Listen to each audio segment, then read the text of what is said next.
Yeah, thank you everybody for coming out tonight. First and foremost, I want to thank the entire team at First for putting on this incredible show for you all, building out this incredible venue for everybody for a first year event. Honestly, I couldn't thank them enough for creating such a spectacular vision and making it come to life. So a big round of applause for everybody in the team here at First and Split Rock coming together to put on such an incredible event. Thank you guys. So tonight, Anderson Lima, the course designer, has produced, I think, a fantastic track here. It's a wide variety of the field. We have some of the top riders in the world here. So this is going to be a tough order to win this one with 70-something in it. Starts here right by me on the Split Rock vertical, heading towards the in-gate. Right-hand turn to the Longines FEI Jumping World Cup vertical. Left-hand turn, Dahlman Oxer, probably a little bit of a direct 7 strides at jump number 3. Some people might opt to do 8, but I think the majority probably will do a little in 7. 4 strides to the Liverpool tray at the Longines vertical at number 4.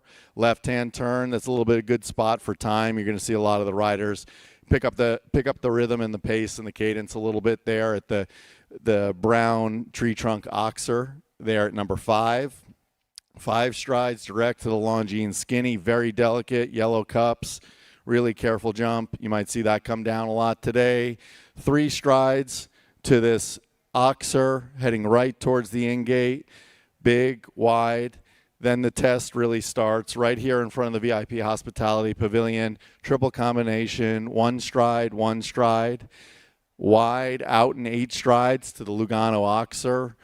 In the far corner, probably a lot of the horses might get caught out at the back pole there. A little bit of an illusion going into the grandstand. Right-hand turn, you can see at the Sir Davis vertical plank, right here where these folks are walking right now. Very delicate plank on top. Left-hand turn to the first combination.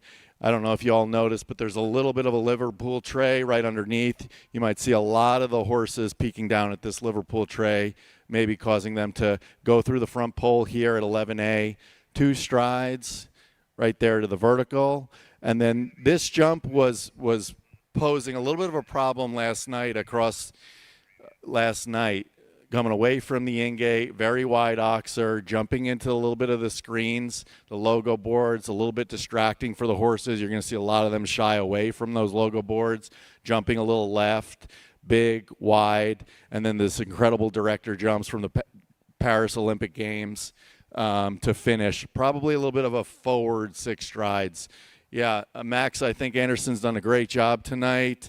It's a tall order with this crowd because it's such good riders. So my best guess would be somewhere between 10 and 12 clear. We'll see what happens. Well, thank you, Derek, for the great course description down there.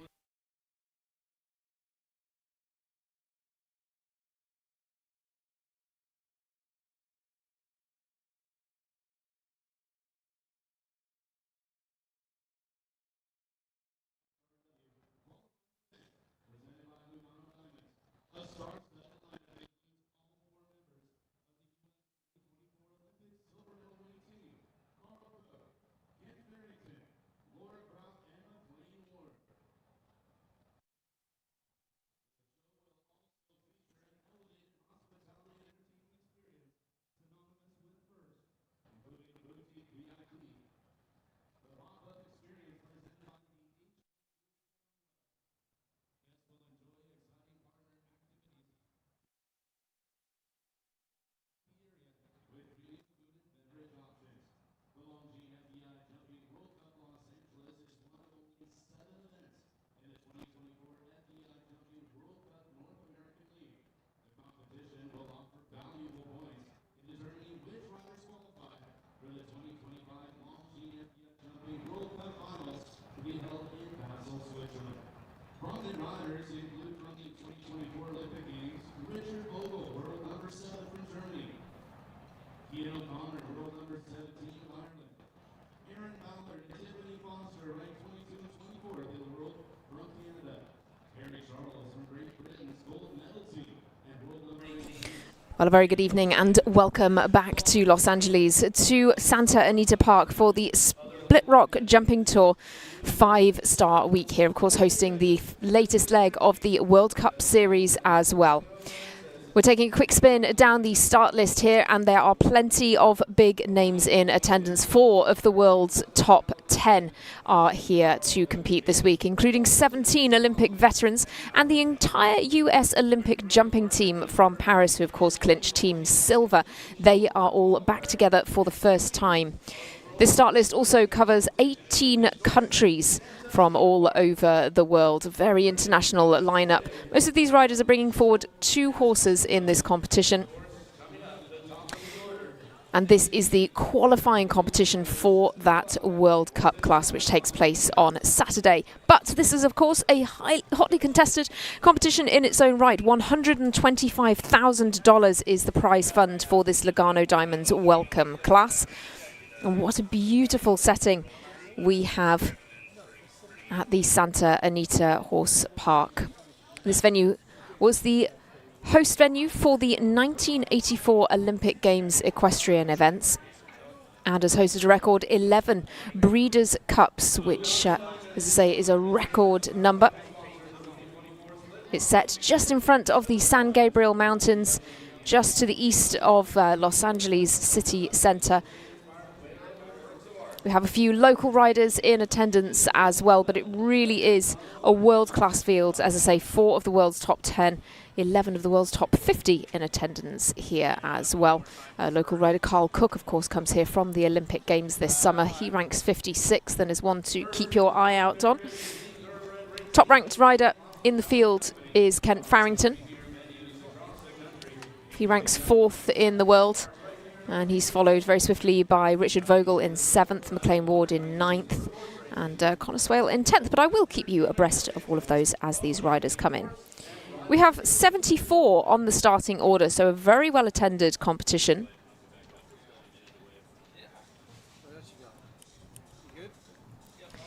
Very well attended indeed, and we do have a jump-off for this competition. So, of course, we are looking for the clears.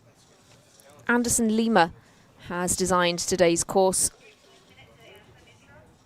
and we anticipate that this is going to be a pretty stiff test. A good few places to keep your eye out on in that course,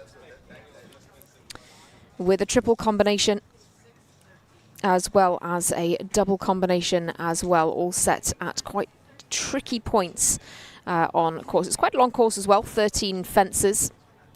There's the double combination with the first racing design on the left-hand side of your screen as you're looking at it. But we do anticipate the first horse into the ring in just under 5 minutes' time. And that first rider in will be Abdul Rahman Al Raji, bringing forward his Olympic ride, Ventago.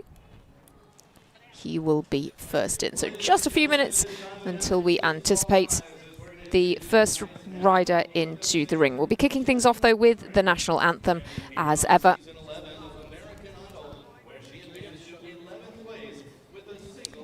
And so we anticipate now the national anthem of the United States of America to kick things off in this Lugano Diamonds welcome.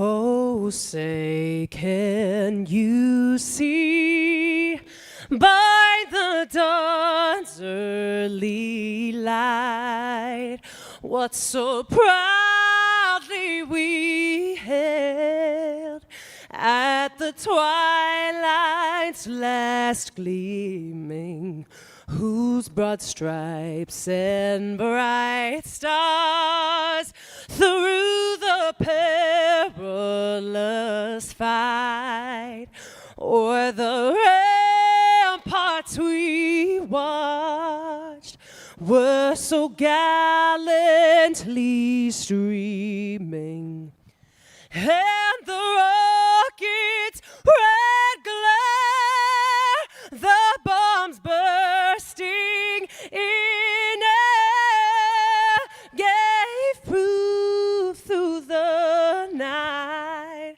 that our flag was still there. that star-spangled banner yet wave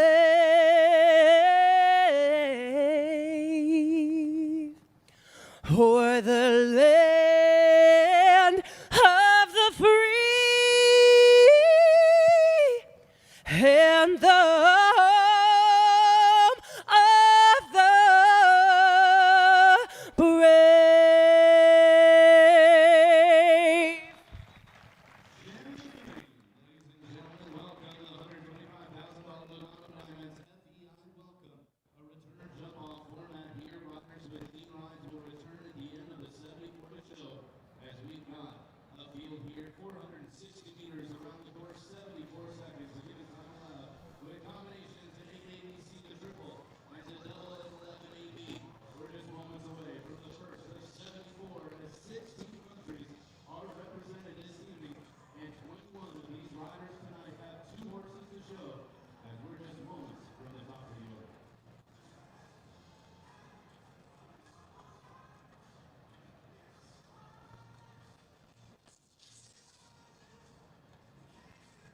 They come literally from all over the world, including our first 5 in the ring, representing 5 different countries. As we get set to begin with our first entry leading away. Well, good evening, ladies and gentlemen, and welcome to this Lugano Diamonds welcome class. This is the qualifier for the World Cup leg, which takes place on Saturday evening, 8 p.m. local time. That is Pacific time. That will be the feature class of Saturday, but this is a hotly contested competition in its own right, with $125,000 in the prize fund. And 74 riders are going for this, the lion's share of this prize pot. The first rider heading into the ring is Abdul Rahman Al Raji. Abdul Rahman hails from Saudi Arabia, one of 18 countries represented in the field here this week. Also a highly ranked rider at 71st in the world, and won a 5-star Grand Prix at the Major League Show Jumping Show in Greenwich only back in October. Ventago, though, is his top ride. This was his ride for the Paris Olympic Games, where he finished 13th individually. He's also contested 2 World Cup finals in 2018 and 2023. And clinched team gold at the Asian Games in 2023 with an individual 7th, that also being with Ventago. Goes pretty solidly through the triple combination. As I say, 74 starters. It is a big lineup today, and this is going to be highly competitive. Of course, we're looking for the clears around this track set by Anderson Lima. But Ventago is a super experienced horse, one that has competed in a huge number of different environments all across the world. He just has a little bit of a reach across that oxa, but really Abdul Rahman manages that extremely well and kicks things off with a clear round. Extremely impressive round. Abdul Rahman showing all of his skill there, and it's another 5-star success story for Abdul Rahman, of course winner of that Grand Prix last month, and gets the clear here this evening to get things going.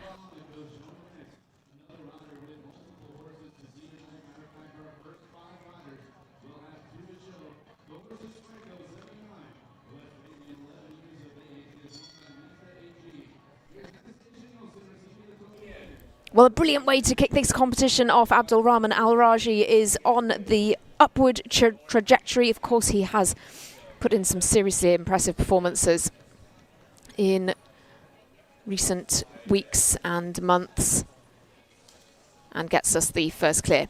Anastasia Nielsen is your next starter. She hails from Monaco.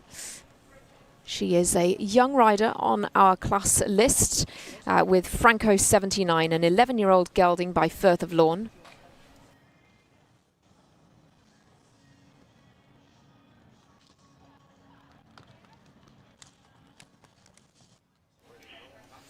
Well, this was a really impressive young rider career from from this lady.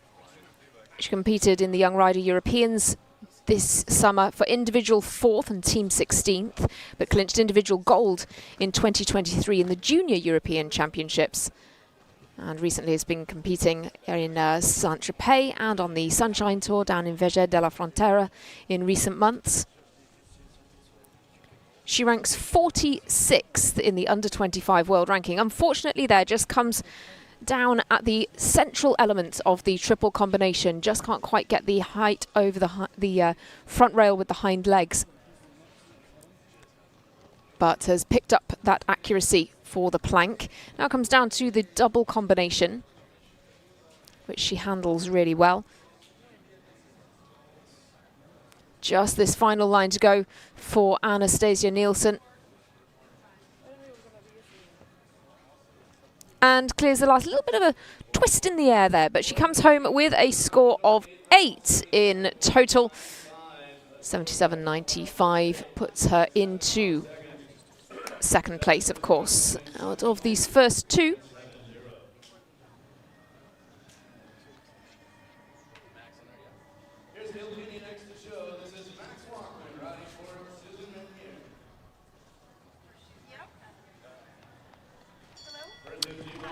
Well, third in will be Max Watchman, Irish rider here.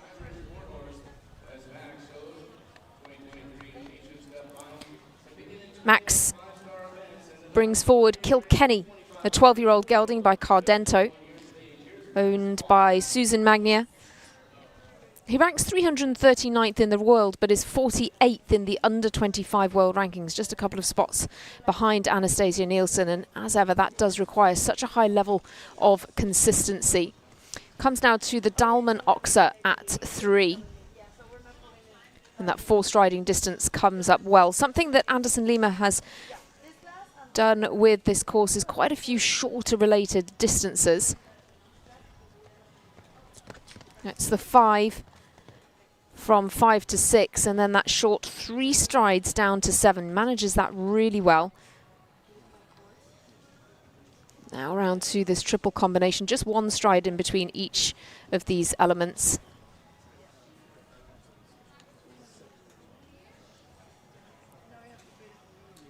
Makes the roll back now around the back of the Longines upright.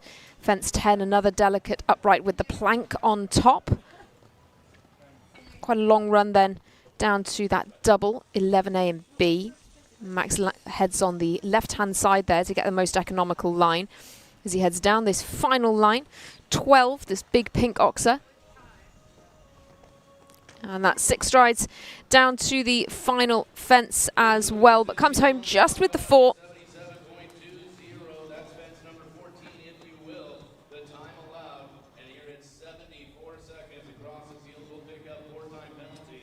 Those 4-time penalties, though. Those 4-time penalties coming home. But it's a lovely clear. They just do also need to keep an eye on the clock. 74 seconds is that time allowed.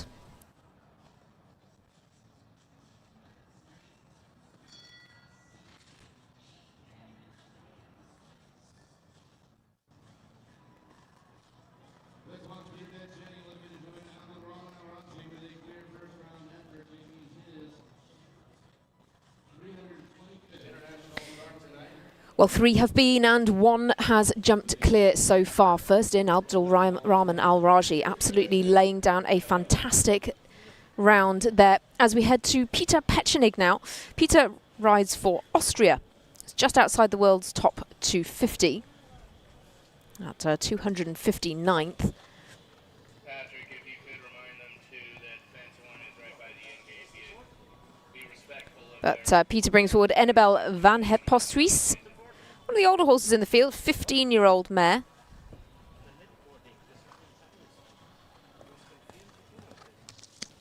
Horse that Peter owns himself.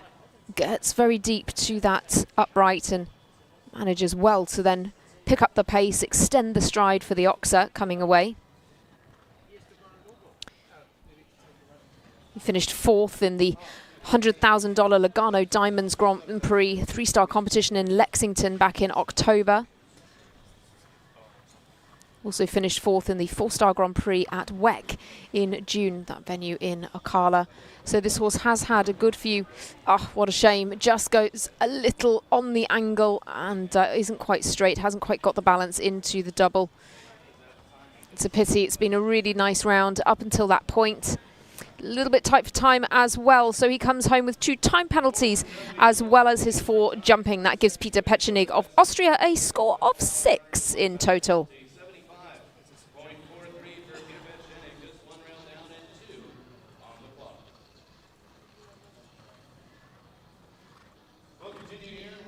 We go now to the first competitor in for the United States of America.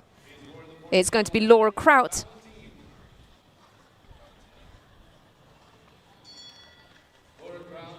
Laura at the moment ranks 35th in the world rankings.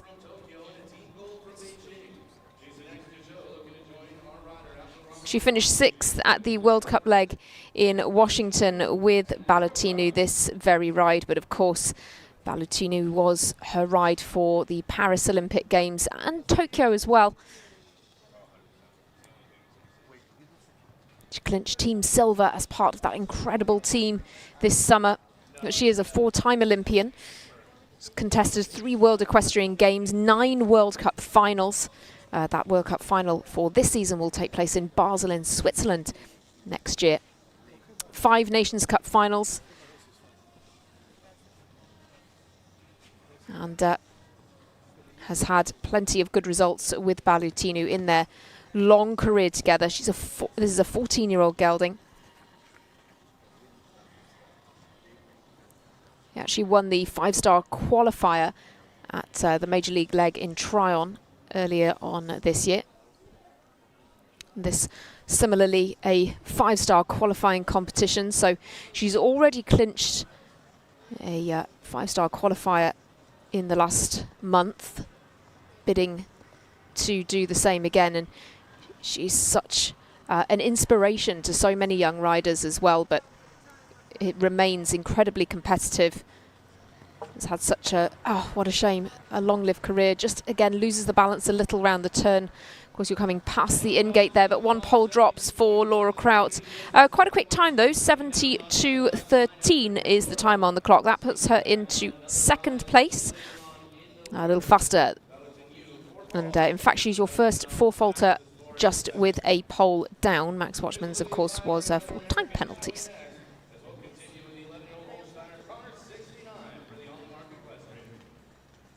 We move on now to another American competitor. It's Olivia Cleaver. Olivia brings forward Connor 69.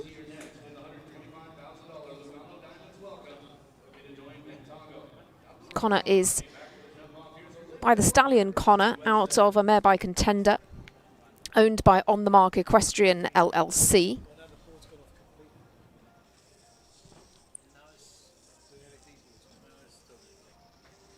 She had quite a run in Tryon in the summer, contesting some 2- and 3-star Grand Prix. Has a couple of solid horses in her string, but this is her first FEI show since July. Last season, she contested the World Cup legs at Fort Worth for 14th, Las Vegas for 7th, and Sacramento for 23rd. She was quite well used to these World Cup classes. Of course, she's bidding for her qualifying spot in Saturday's showdown.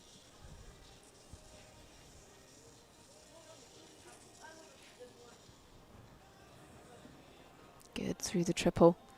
On a little bit more of an inside line here to the Lugano Oxer. She gets away with that, but clips that back rail. Number 47 is the scratch. 152.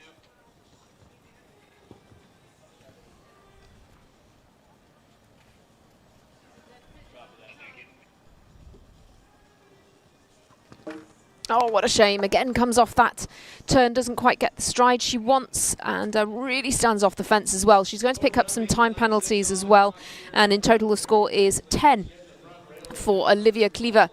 and Connor 69. Time allowed has been quite influential so far. However, you know, it's not a huge surprise that the time is fairly tight. You know, Anderson Lima does need to whittle down the 74 strong starting order. And, you know, he's set a tough course here, but the time allowed is also very much something to factor in.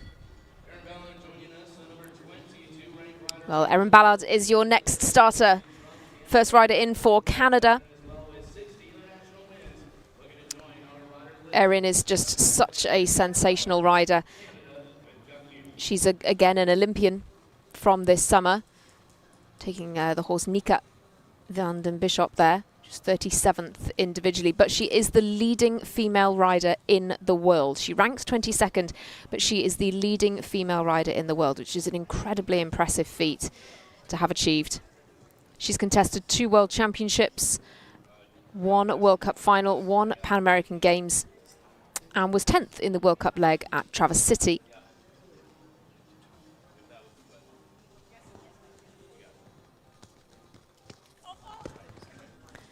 There's Woe coming down this line.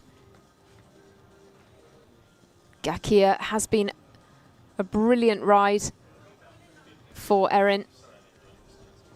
She's placed in the top 10 in a lot of 5-star Grand Prix with this horse over their career together. She also contested the World Championships in 2022 with Gakia and the 2023 World Cup final with this horse as well.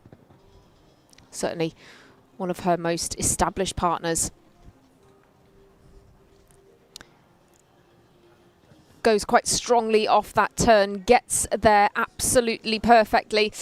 Oh, what a shame, just has a reach over that final fence. That is so unlucky. It was a beautiful round.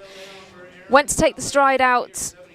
She was just away from the fence a little bit, didn't quite manage to catch the width over that fence, and so sadly at the final hurdle it's 4 penalties for Erin Ballard and Gakia. That tells you how difficult this course is. You know, a horse like Gakia, who's contested World Championships, even having fences down here. We turn though to Jessica Springsteen now. Jessica was the winner of the 2-phase competition last night. Again, very well-attended class last night with 69 starters, and she won that with Naomi van Het Keizershoff. She brings forward 2 rides tonight, and once again she's a top 200 in the world ranked rider at 194th. Also a Olympic silver medalist from the Tokyo Olympic Games. She won her first 5-star Grand Prix in 2019 and then won the 2023 LGCT Grand Prix of London, and many other top 10 placings in the 5-star classes around the world followed. She's jumped 5-star Nations Cups in San Miguel de Allende in Mexico and Noca in Aachen, and also jumped the Longines League of Nations leg in Rotterdam this year. She really keeps this rhythm going extremely well, and Don Juan van der Donkhoven, her ride to win that London Grand Prix, is a great partner for her. Unfortunately, it's the penultimate fence that catches Jessica out as well, and so gets the week off to a great start with the win yesterday, but comes home on a score of 4. She's quite quick though and is into 3rd place. We'll go from USA back to Canada now with enter JDH. Just 9 years of age, just goes in warm blood. It's an entry owned and shown by the Canadian Nicole Walker. We go now to Canada's Nicole Walker.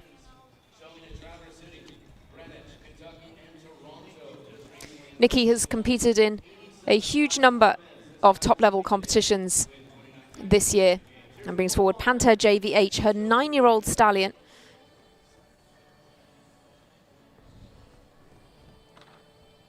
again in the top 250 in the world. 226th is her ranking. But she's really developed a great string of horses, one called Excellent and another Atout de Tremble, who is a very consistent jumper as well. But she selects Panther first here this evening. Comes here on a run of 4 top 10 placings in a row, 2 coming in Toronto at the Royal Winter Fair, where they were 6th in the Brickenden Trophy and 9th in the 5-star Strength and Speed. But that is a very tough line, and I imagine we will see that catching out more and more riders as the competition progresses. It's a really difficult set of lines. An upright in the middle of 2 doubles, 2 oxes, excuse me.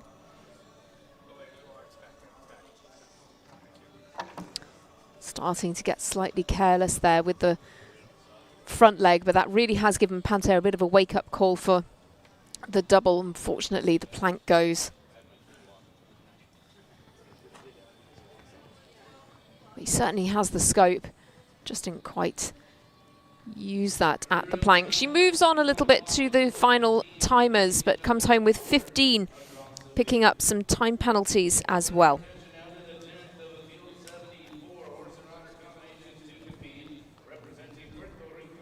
So still only 1 clear. Your first rider in, Abdul Rahman Al Raji, is through to the jump off. 1 out of 9. Does that give us an indication as to how many clears we will have in this competition? We will wait to find out. We would usually expect somewhere around 25% perhaps in a competition like this, but we will shortly see how this does play out, because we have some great combinations to come. Mark Watring is next in. 10th in with Limbosini RC. Gives a little rattle to that first fence. And no doubt Mark will be hoping that that has just given Limbosini a little bit of a lift.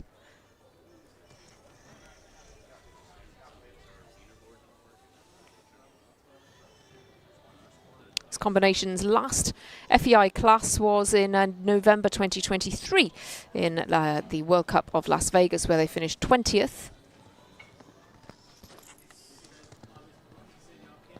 This is that tough line, the 2 oxes separated by the Longines upright.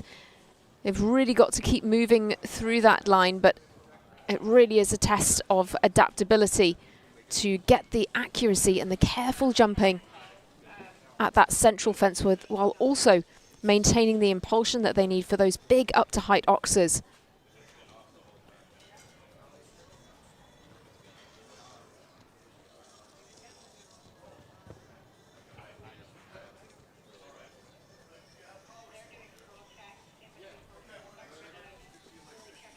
Limbosini is on the dam side, has San Petrignano Cassini breeding. This fence has become quite the bogey fence, the penultimate, going away from the in-gates, and down that comes for Mark Watring, and once again there's some time to add as well. So 12 is his total score, and he's into 9th place.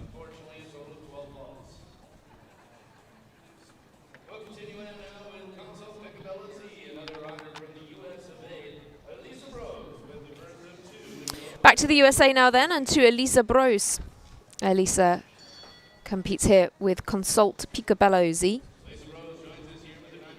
owned by Hidalgo LLC, another of the young riders on our list. She ranks 93rd in the FEI jumping under 25 ranking.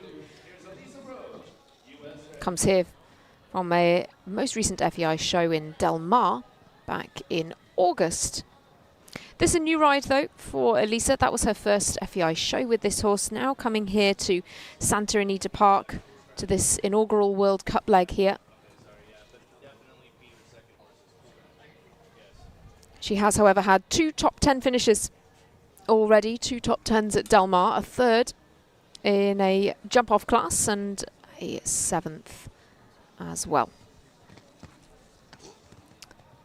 This is a little bigger than what she has jumped with this horse so far, but the horse has jumped to the meter 55 level with Laura Baring Kjærgaard of Denmark.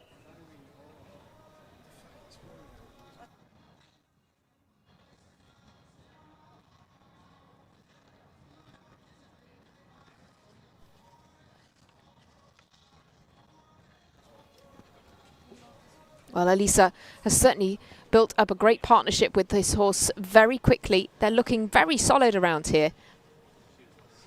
I'll say very balanced around her turns. This is that tough line that has caught out plenty. Coming home. Ooh, nearly was going to say coming home with the clear. She's clear over the fences.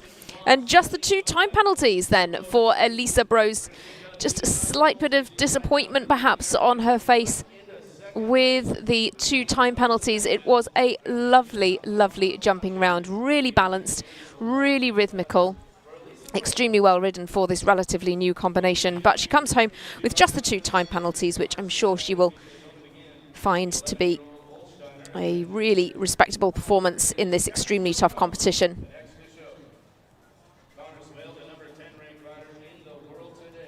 Well, Connor Swale ranks 10th in the world.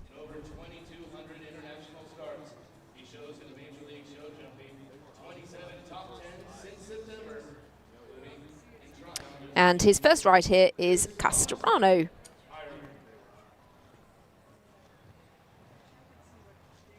guys, you guys gotta tell Alan to not be standing there. He can't be standing there where the horses are going. Well, Castellano, one of Connor's best rides. They have had an incredible year together so far. Won the 5-star WEF Challenge earlier in the year. Also won the Kentucky Invitational Grand Prix, that 4-star event. Won a 5-star qualifier at Thunderbird Show Park. They were 3rd in the 5-star Grand Prix at Spruce Meadows. Made their Nations Cup debut at the Falsterbo Horse Show. And this combination also placed 5th in the 5-star World Cup leg, of course, at Traverse City. And were 2nd in the American Gold Cup at that very same venue. And won the 5-star Major League Show Jumping Grand Prix of Tryon as well. Connor's first Major League 5-star Grand Prix win. But he is such an incredibly consistent rider. Oh, but what a shame. He just comes in a little deep at the double.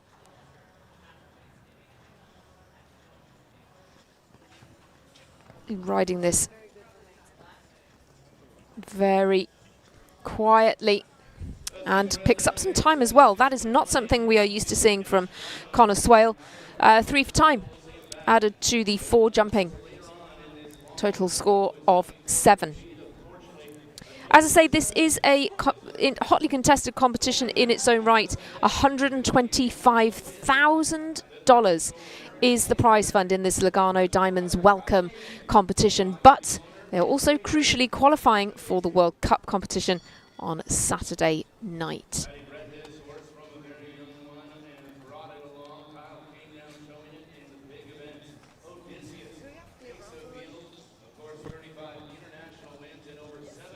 Carl King is next up.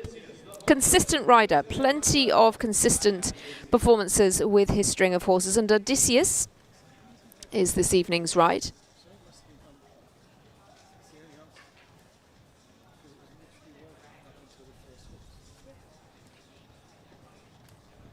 Odysseus is a 13-year-old gelding owned and bred by Patricia Vassi.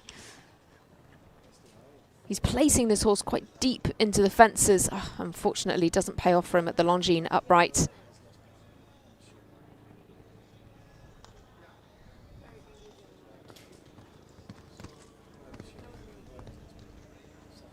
Won their most recent class, a 2-star class at Spruce Meadows. And again, a run of 4 top 10s in a row in FEI competition. That extends to 5 of their last 6 competitions. This horse broadly jumps clear or just 1 pole down.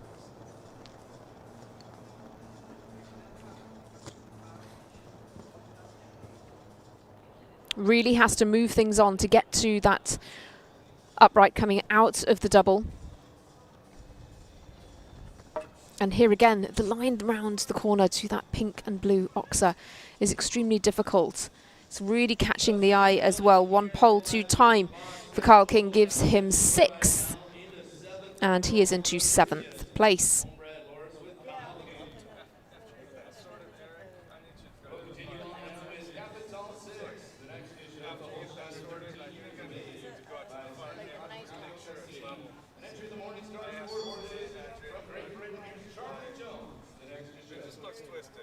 47 international wins and over 600 starts, just 25 years of age.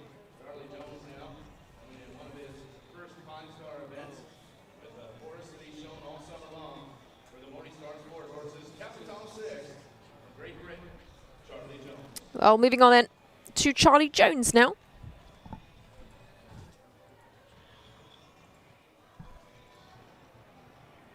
Charlie brings forward Capital 6.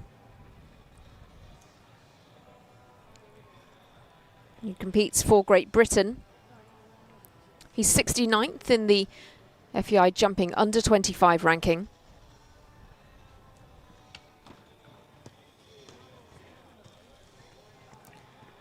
Has an early fault here. Good few riders dropping one pole.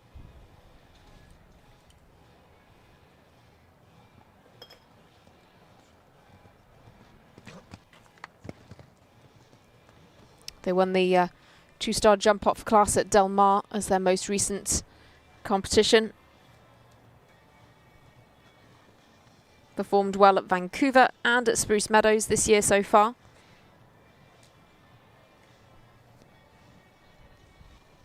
But unfortunately, this pole down will keep him out of the jump-off. He's got quite a good pace up here. But we remain with our 14th starter with only one clear so far.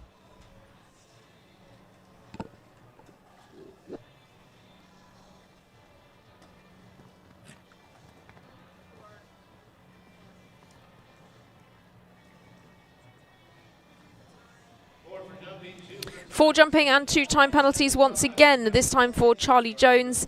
He slots into 9th place, being a little slower. Again, a bit of a shake of the head, a little bit of disappointment there for Charlie Jones.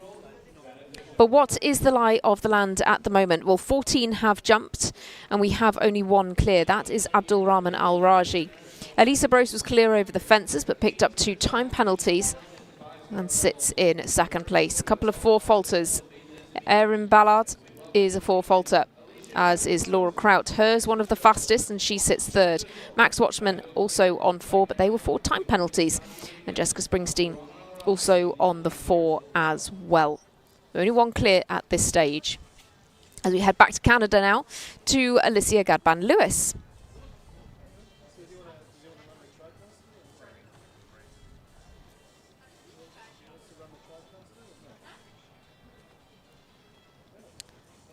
Alicia rides Beneficial, a horse that she owns herself. They had a really beautiful round in the welcome competition yesterday. She was just slightly unlucky.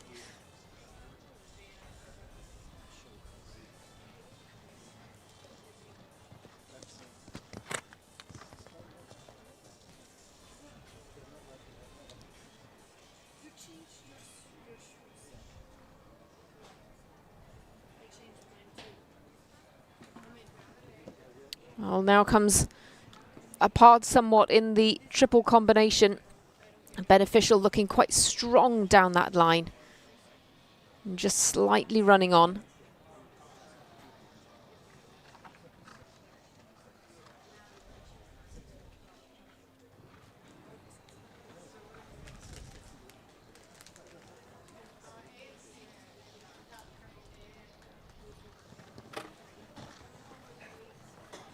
Very, very forward indeed, with an absolute flyer to the final fence for Alicia Gadban-Lewis. She is going for it there, but 12 is the score. She's into 13th place.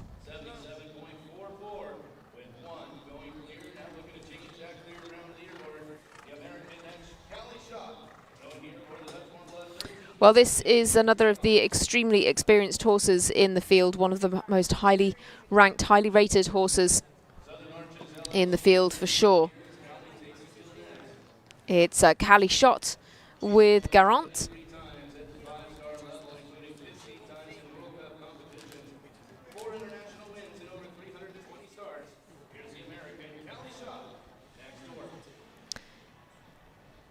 Cali, a former 5-star Grand Prix winner with Garant. And this horse won the American Gold Cup with Beezy Madden as well. However, it would be remiss to only highlight that as one of Garant's top results. This 13-year-old gelding has been really a great partner for Callie, and they just gel together so well. At a second place in Tryon, and then at Traverse City this year they were 8th in the American Gold Cup, and had a 4th and a 7th there in the summer as well. 3rd in the 5-star Grand Prix at WEC earlier in the year as well. Once again, she's saying whoa down that line. They're really just getting quite forward from the 2 oxers with that upright in the middle. It's really set to encourage them to get a little bit long and flat. But Callie manages that really well with this powerful horse.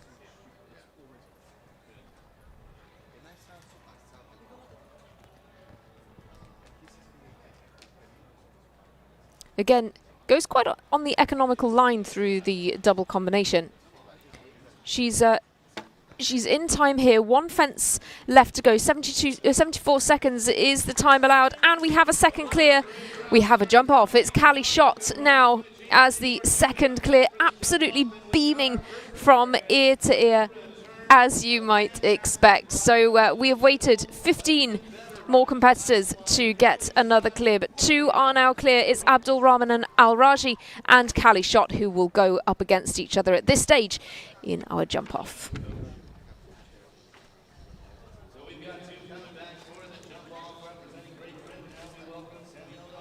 Well, Samuel Dahan is up next, another rider for Great Britain.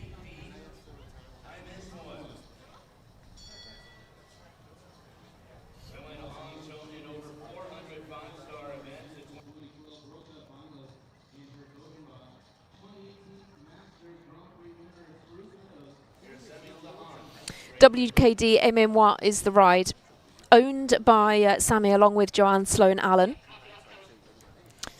14-year-old mare is by Jetem Flamenco. He's a multiple 5-star Grand Prix winner. He's competed in the LGCT Super Grand Prix as well previously. He won the Clip My Horse Salva at Hickstead in July of this year, and has had 9 top 10 finishes in 2024 alone. They were also 3rd in the Major League Show Jumping 5-star Grand Prix in Monterey just a couple of weeks ago. They will be very much hoping that that run of form can continue.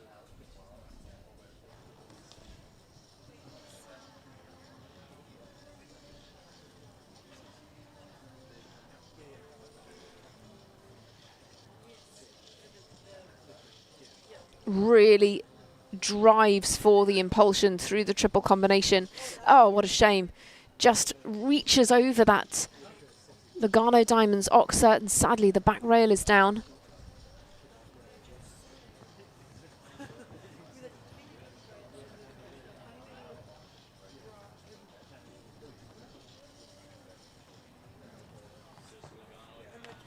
Does really well around that turn to keep enough impulsion across the width of that oxer. So he comes home with a good time as well. It's just 1 pole down for Samuel Dahan. He's into 5th place with a time of 70:61.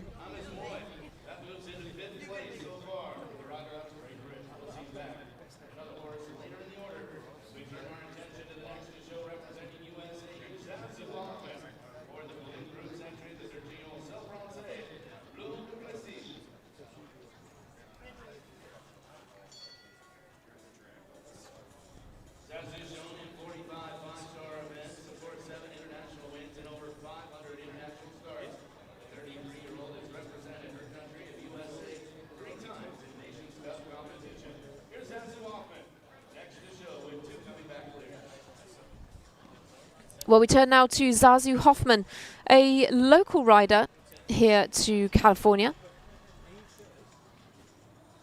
with her top ride Bloom du Plessis.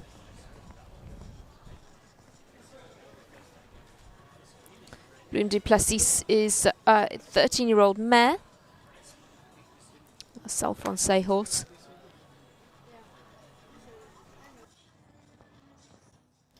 Spent a few weeks at Traverse City in the summer, with this horse, including finishing second in a 3-star Grand Prix. Most recently, they were 9th in the 3-star Atco Cup in Vancouver.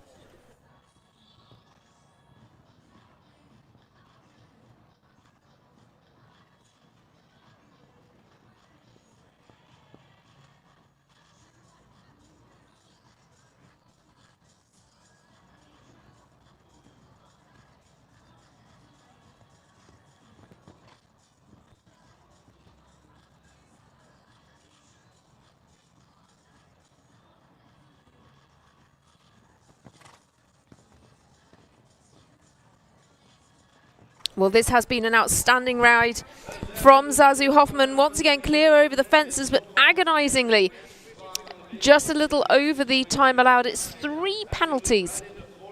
She'll go into 4th place, but great round for the Californian rider.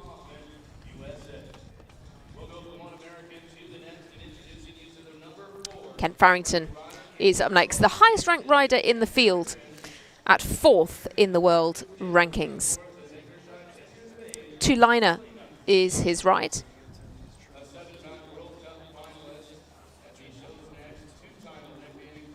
Of course, Kent won the World Cup leg at Traverse City with Greer and was 7th in Washington with Myler. Was also 2nd in the World Cup in Ocala last season in March with Tulina.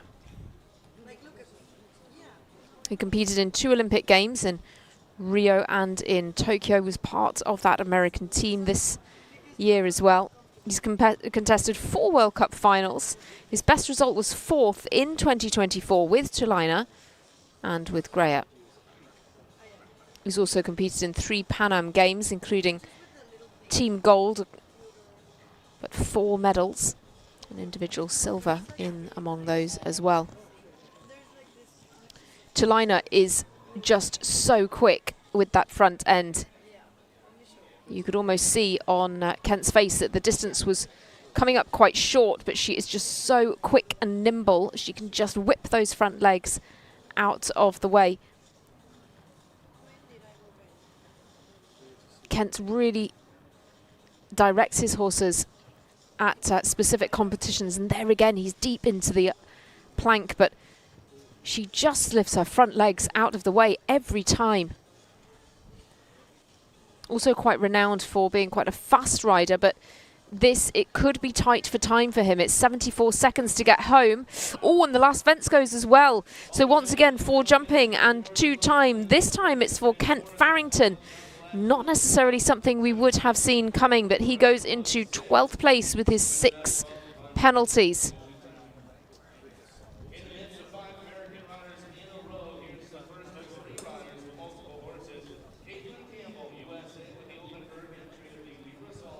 We continue on with another American rider now, Caitlin Campbell. Caitlin with Castlefield Cornelius. Also contested the World Cup at Traverse City, and in 2023 she finished 13th in Vegas and 18th in Washington in the World Cup legs.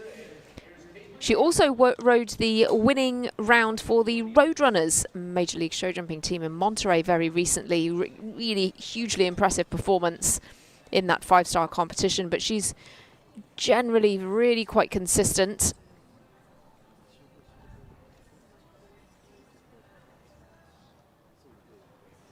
Castlefield Cornelius, a 13-year-old stallion.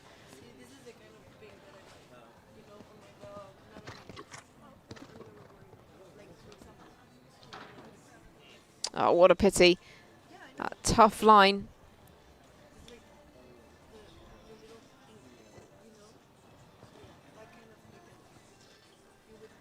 With the Oxer there coming down.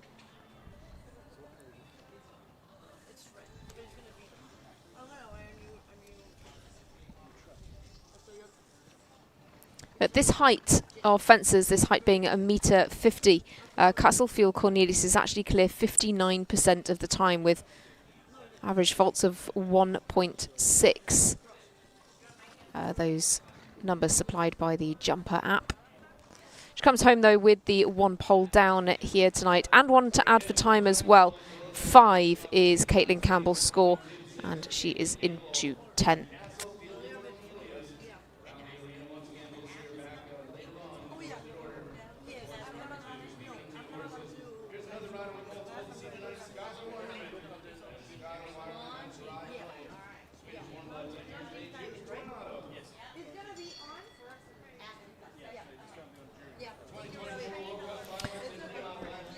Well, Skylar Wyman is your next starter.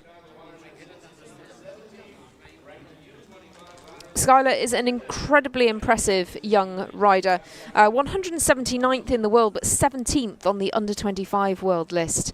She finished 9th in the World Cup of Washington, and also finished 6th in the Major League 5-Star Grand Prix of Tryon with Tornado this ride. This is very much her top ride.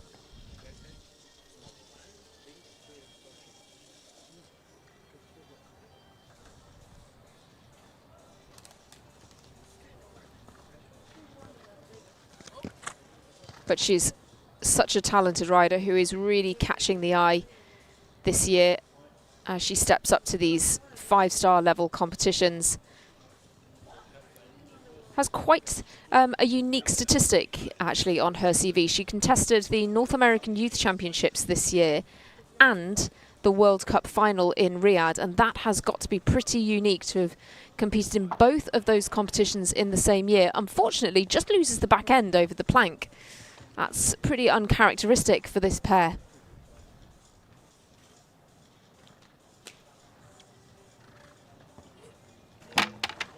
Ooh, very, very lucky there. Very lucky indeed. It bounces out of the cups. She's good for time though. So just the 4 faults for Skylar Wyman. That will put her into 7th. It's still a pretty solid position at this stage.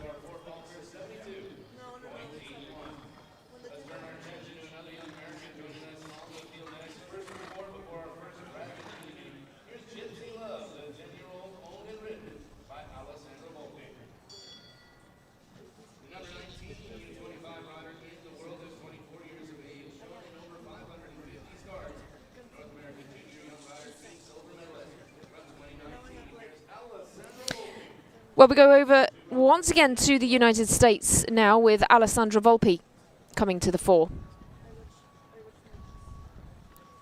She rides Gypsy Love.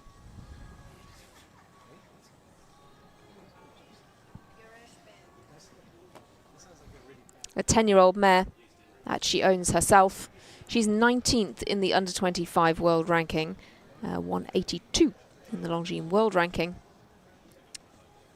Contested the World Cup leg at Washington, which sadly didn't quite go her way this time around. Comes down on the rustic coloured fence there as well. She took this ride over from Anna Dryden earlier on this year.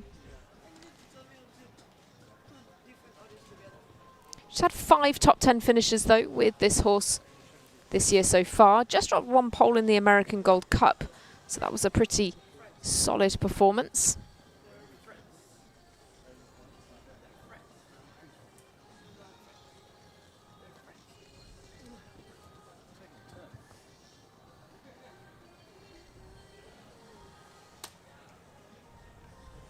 Comes now round the corner to this extremely influential Oxer. Again over the time as well, over that 74 seconds, and comes home with the 3-time penalties to add. So it is 7 in total for Alessandra Volpi.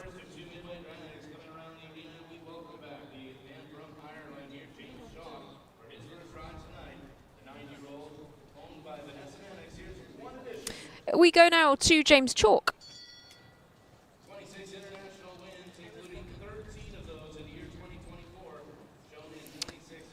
James brings forward Vanessa Mannix owned 1 edition. He's been jumping in Vancouver for the last few months and has been really cleaning up with the results there. Since August, he's actually had 13 top 10 placings all in Vancouver, including 7 wins, those coming at the 2- and 3-star level. He hasn't contested a World Cup leg since 2019, but he has some strong horses here this week and clinched a win in the LA National Week last week as well, beating some very talented horses. So could be a bit of a dark horse for this week's competitions. He's just outside the world's top 250.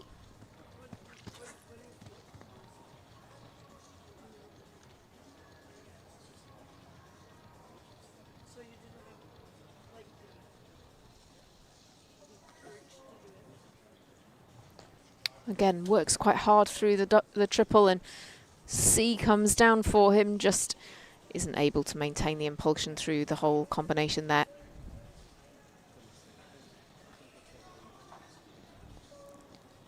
Good at the plank.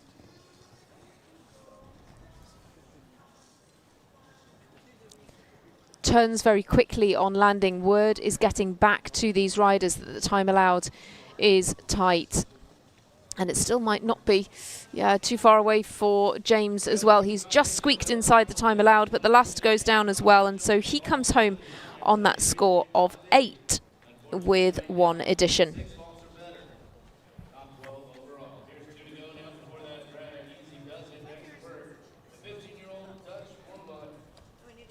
We turn then to Michelle Parker, back to the USA.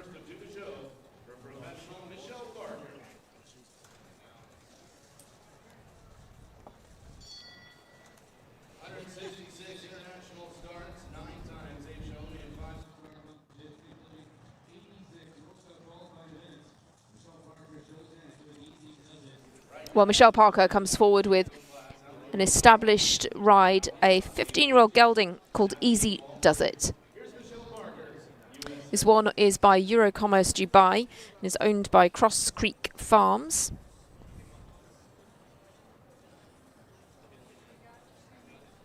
Again, she had some good results last week. A few of these riders contesting those national level classes to give themselves the opportunity to really get a feel for this ring. This has been a ride for Michelle since 2021. This came from a Mexican rider, but a few years ago was with Michael Grieve of the Netherlands. Again, unfortunately, this vertical oxer line causes some more problems. Oh, what a shame. Easy Does It, just working hard for her there through the triple.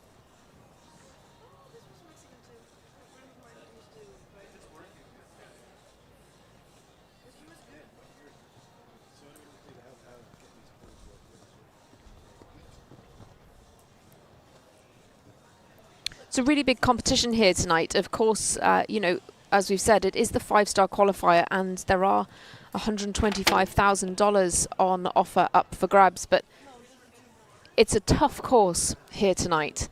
Anderson Lima really has set a very stiff track, and unfortunately we have the first retiring of the evening. Michelle Parker bows out and retires. A few fences down, and she opts to save this horse for another day.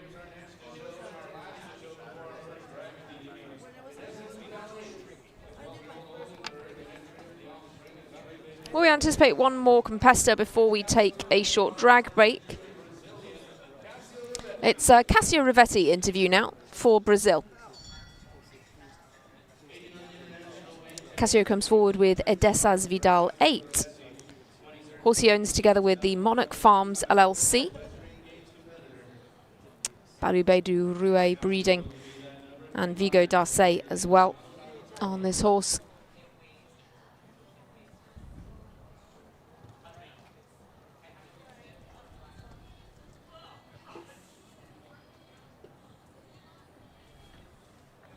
Last show was in August in Del Mar, where they picked up 2 top 10 placings, including second place in a meter 45 jump-off class. It's also podiumed in a 150 speed class earlier in the year in San Juan Capistrano. And he was part of the Longines League of Nations team in Akala as well. Once again, it's the triple combination causing some problems for this time Cassio Rivetti.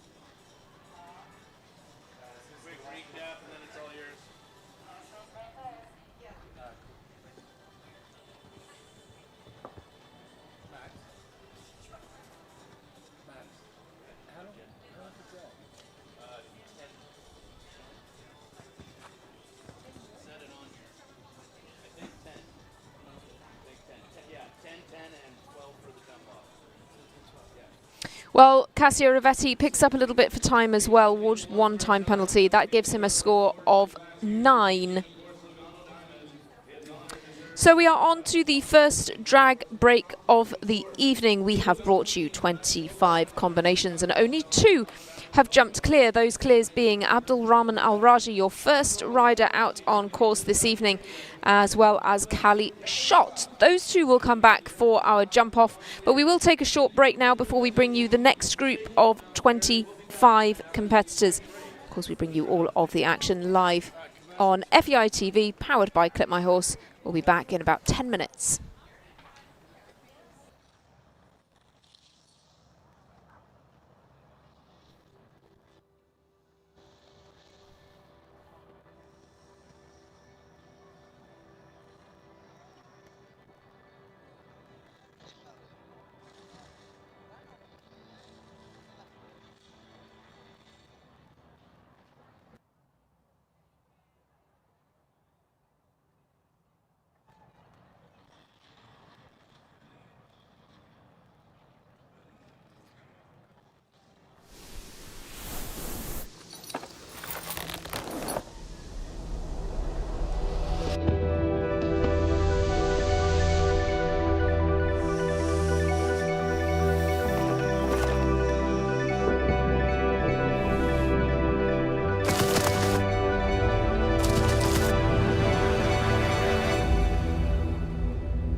Time is measured differently here. This place has its own minutes, its own seconds, where old and new run in the same circles. It's a place where being completely in the moment is the only way for time to stand still. Time, that is. Not you.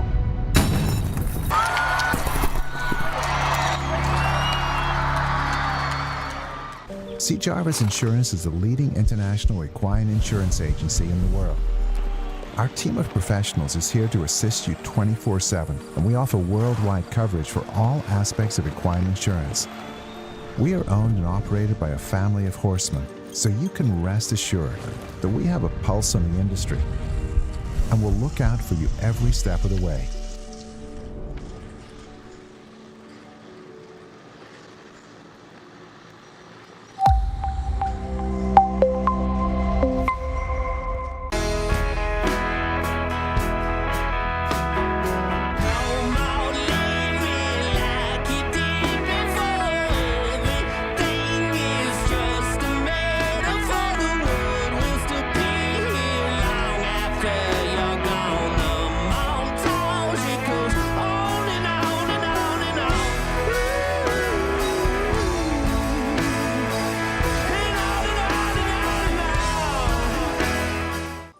Equestrians all have one thing in common.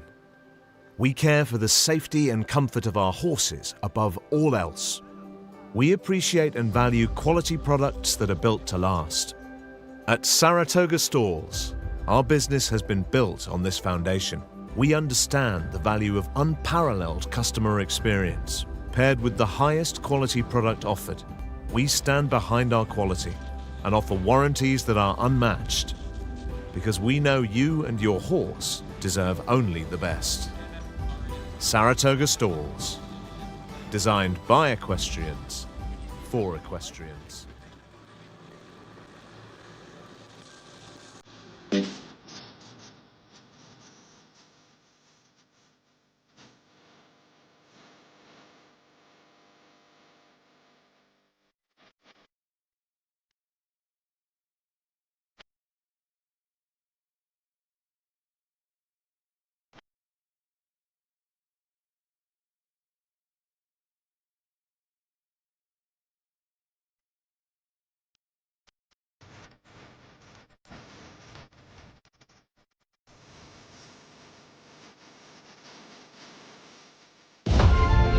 The common thought is that time is our most valuable asset. But isn't it more important how we spend that time? And the best way to take your next adventure to new heights is with the Ineos Grenadier.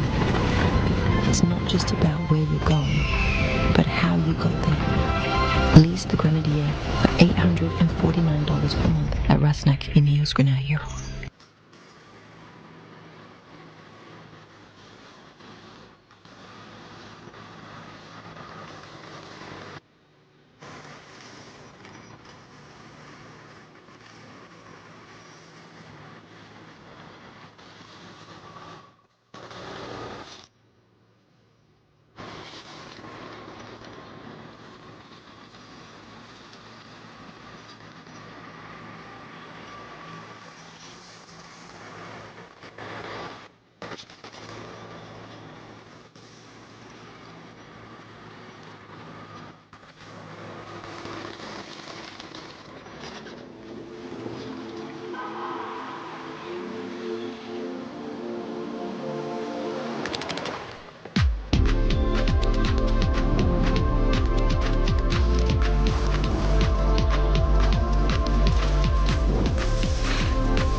Equestrian Services International, your one-stop shop for all your equestrian needs.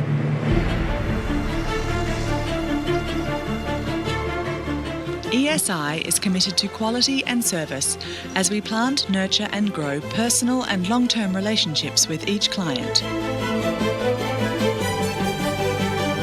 Let ESI design, develop and construct all of your equestrian dreams. Hi, my name is Hannah Kleinditz and I'm the owner and founder of Equestrian Closet. We provide an online marketplace designed for equestrians to buy, sell, and share the equestrian lifestyle. Whether you are looking for a gently used show coat or looking to purge your closet and start new, Equestrian Closet is here for you. At Horseflight, we have carefully put together a team of professionals to be there for our horses and clients. We are horsemen and horsewomen first, so it's easy for us to treat your horse like our own. We take pride in providing the best customer service in the industry. Once you get to know our team, you'll see that it makes a difference. When you're ready to get your horse home, visit us at horseflight.com. I'm an athlete, but I don't play with sticks or balls. My equipment breathes. It has a heart and a mind of its own. My equipment has good days and not so good days, and it's my job to be okay with both. Because my equipment works with me, not for me. In the saddle, our hearts sync and we become one. My equipment is my best friend. I'd do anything for my best friend. Ask your veterinarian about Arthromed Vet for joint health. Grayson Jockey Club Research Foundation was formed in 1940 with a simple goal: to raise funds for research to enhance the health and soundness of horses. Since then, we've provided millions of dollars to hundreds of projects at universities around the world, leading to major advances in welfare. Our process of selecting and producing peer-reviewed research has become the trusted industry standard. And with your help, we'll be here for many years to come, supporting the health and wellness of all horses.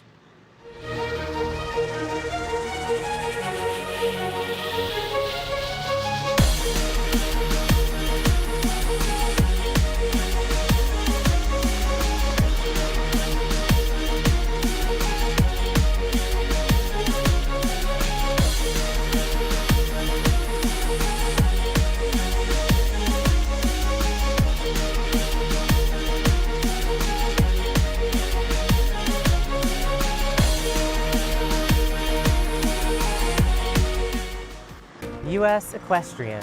Thousands of equestrians have united to watch, to learn, to experience, to compete. In the pursuit of fairness, safety, welfare, and joy. From the grassroots to the Olympic Games. Each with personal goals, but all united together for the joy of horse sports. Ride united. Ride with US Equestrian.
Welcome back then to Santa Anita Horse Park in Los Angeles. We are on the Lugano Diamonds Welcome Class, $125,000 competition, which is the qualifier for the World Cup competition on Saturday night.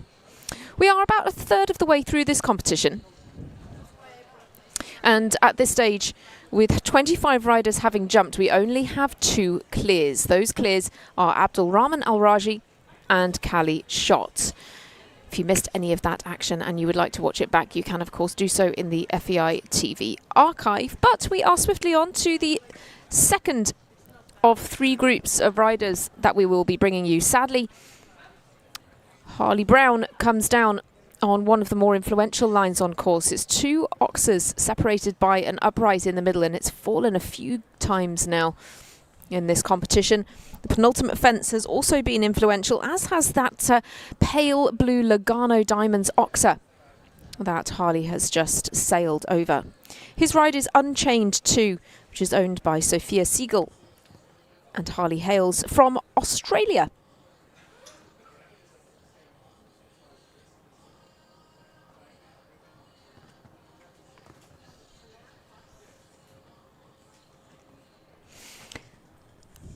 Well, 4 jumping and 4 time penalties is going to be the total for Harley Brown, and that's something else to keep your eye on in this competition. The time allowed is very influential indeed. It is 74 seconds. And we have a few riders picking up time penalties, plenty. In fact, a couple have jumped clear over the fences but picked up time. Elisa Barros is one on a score of 2. And Zazu Hoffman also just time penalties on 3. Max Watchman actually was also clear over the fences but picked up 4 time. We turn now to Nail Nassar.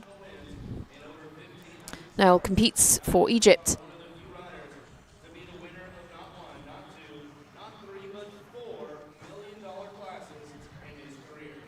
Nail, of course, has an absolutely incredible set of results on his career, and he ranks 33rd in the world at the moment. He brings forward his own Capital Night Star. And quite incredibly, he has actually won 4 $1 million classes in his career. Contested the Tokyo Olympics in 2021 to be 24th individually. And has contested 3 World Cup finals, as well as the 2022 World Championships and the 2014 World Equestrian Games as well.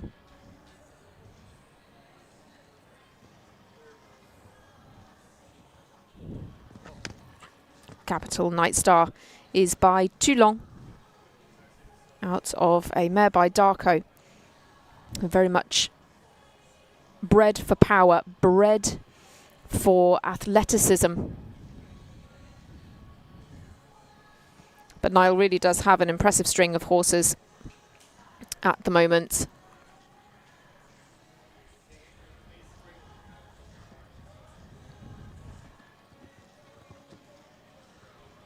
Capital Night Star has just got all the scope required for a tough course like this. Placed 5th in the 3-star Silo Ridge Grand Prix earlier on this year. And again, it's a beautiful round. It's clear over the fences, but he does pick up some time. 2 time penalties will keep Niall Nassar out of the jump-off, but it will stand him in good stead for qualification for Saturday night's World Cup qualifier. That competition will be live for you at 8 p.m. local time. Local time here in Los Angeles is, of course, Pacific time. So do set your alarms, do set your watches for 8 p.m. on Saturday as we bring you all of that action live on FEI TV.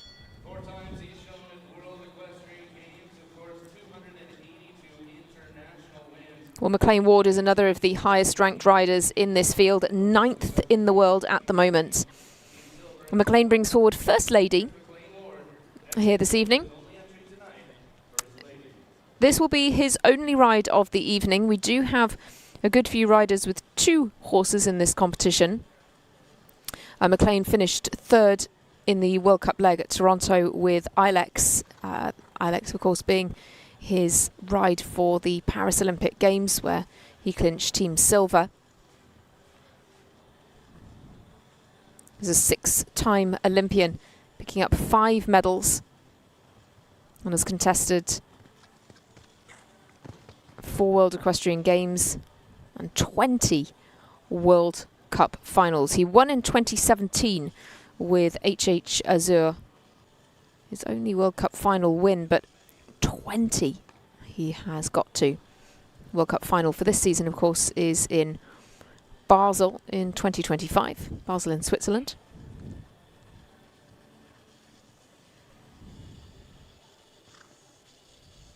Just such a stylish rider in action.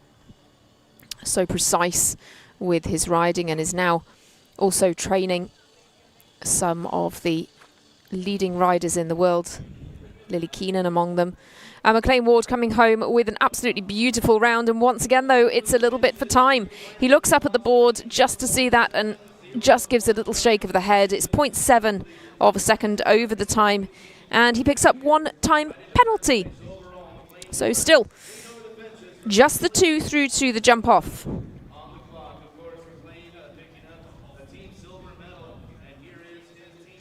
Well, we go now to McLean Ward's teammate from the Paris Olympic Games. It's Carl Cook with Caracol de la Roque. Carl ranks 56th in the world.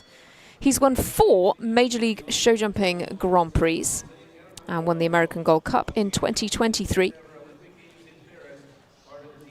Also won the $1 million Coachella Cup last year at the Desert International Horse Path, and he was 16th individually at the Paris Olympic Games with Caracol.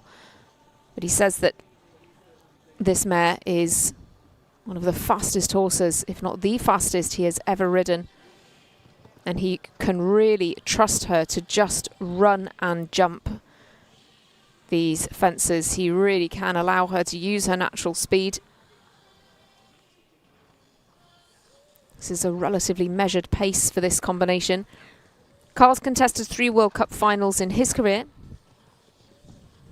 as well as 1 Nations Cup final and 1 Pan Am Games, again with Caracol for Team Gold.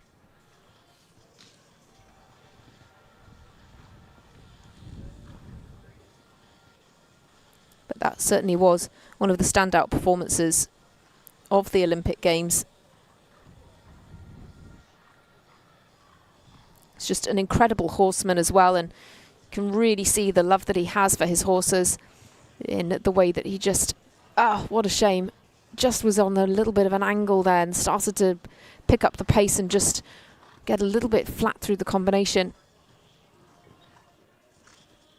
But comes home one of the quickest times we've had so far, if not the fastest. Quite deceptive as well, never looked to be in too much of a hurry, but it is that natural pace of this horse that shines through. 1 pole down then. It gives a score of 4 for Carl Cook, but as a very fast 4, that will stand him in good stead for qualification for Saturday's showdown.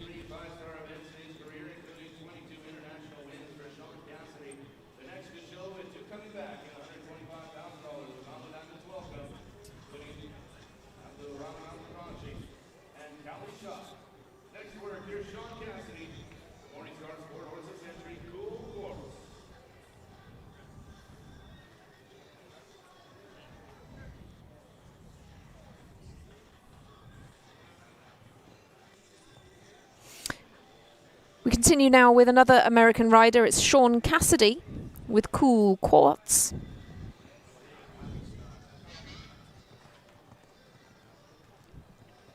Sean ranks 278th at the moment.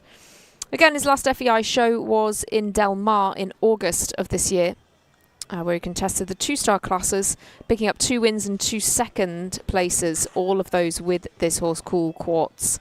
So again, could be a little bit of a dark horse here. They were also 3rd in the 4-star West Coast Cup in Vancouver in May with Castellissimo. Another one owned by Morning Star Sport Horses. Same as Charlie Jones' ride.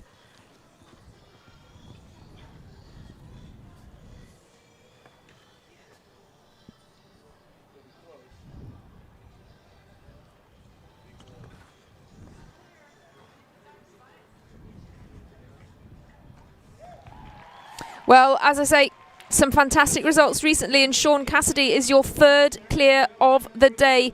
73 seconds exactly, and now it's a 3-way jump off between Sean Cassidy, Cali Shot and Abdulrahman Al-Raji.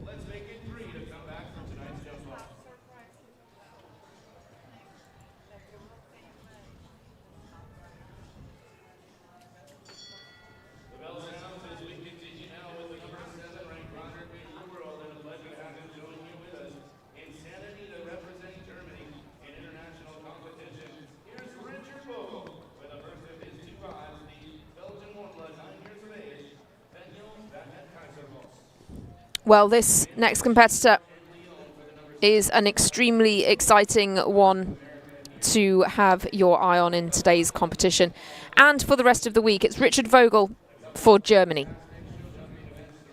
Richard brings forward Fenyo van het Keizersbos for this ride, a 9-year-old stallion.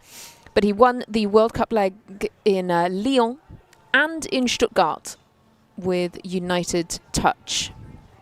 United Touch, of course, being his ride for the Olympics this year, the World Cup final in 2023, launching League of Nations final for Team First this year, and the Nations Cup final in 2023 for Team First as well. He's been such a key part of that German team. Has a couple of other rides, though, that are very much coming up the ranks, and it would be unfair to say that Fenyo van het Keizersbos was less strong. It's just a slightly less experienced horse at just being 9 years old. They were 19th in Washington and 15th in Toronto. Just a little bit flat at the plank. Doesn't get the height.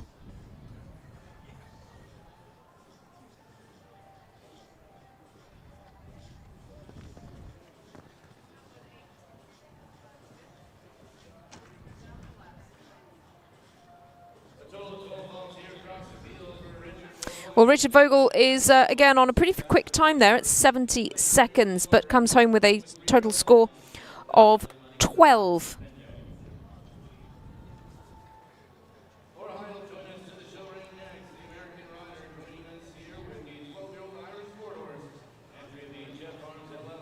Laura Heiter comes up next.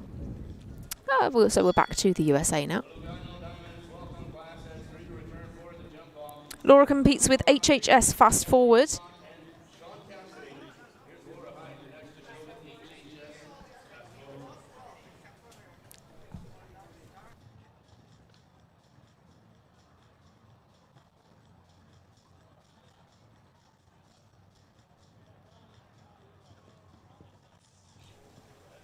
Laura Heiter then with HHS Fast Forward. This 12-year-old gelding owned by HF Farms LLC.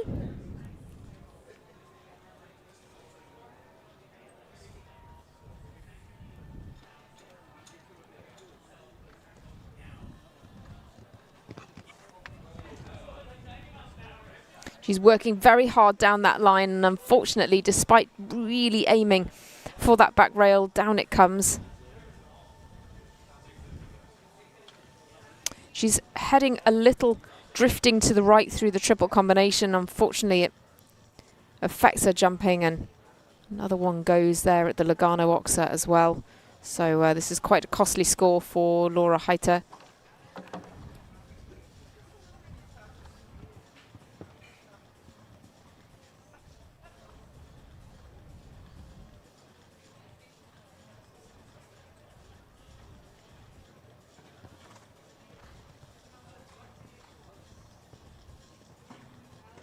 Gets underneath that final fence as well and picks up some time.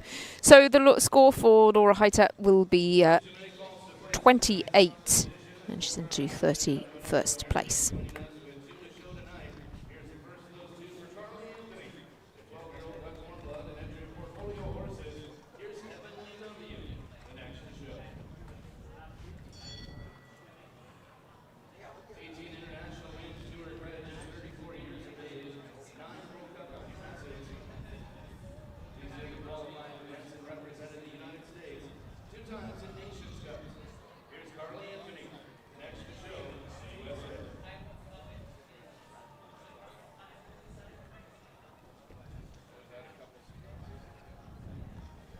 We go now to Carly Anthony, who competes here with Heavenly W.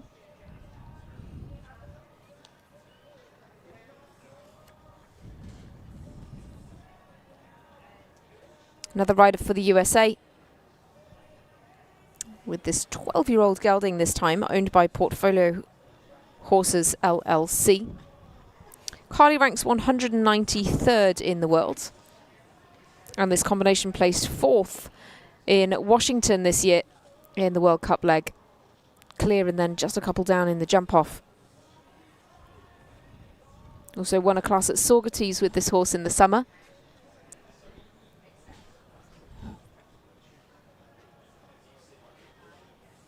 And they were second in the Old Salem Farm 3-star Grand Prix earlier in the year as well. But plenty of top 10s in their career together so far.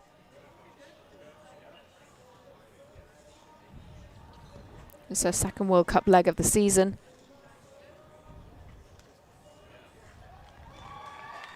And we do have a 4th clear round. Carly Anthony clear in Washington, now clear in this qualifying competition for her run at this week at Santa Anita Park in the inaugural FEI Jumping World Cup leg here in Los Angeles. Remember, this is only the second time that show jumping has been held at this venue. The last time was as part of the 1984 Olympic Games. And great for the Split Rock Jumping Tour, together with the first group to bring this sport back to this fantastic venue. We are competing, of course, at night and under the lights here, but this is such a stunning setting. We're on the infield at the Santa Anita racetrack, and we're framed by the San Gabriel Mountains on the other side. So as we're looking at the arena, it would be just in the direction that Tiffany Foster is jumping now. It's Tiffany Foster with Battle Cry, of course, this very striking black horse. She's the second highest ranked female rider in the world, just behind Erin Ballard. The two of them have swapped in and out of that first and second female rider positions for some time, but Tiffany just a couple of spots in the Longines World Rankings behind Erin at the moment. She was second in the World Cup of Toronto with Electrique, second to Alex Matz, and she's had plenty of top placings with her multiple horses this year and last year as well. She won the Major League Show Jumping Grand Prix of Ottawa this summer with Electrique.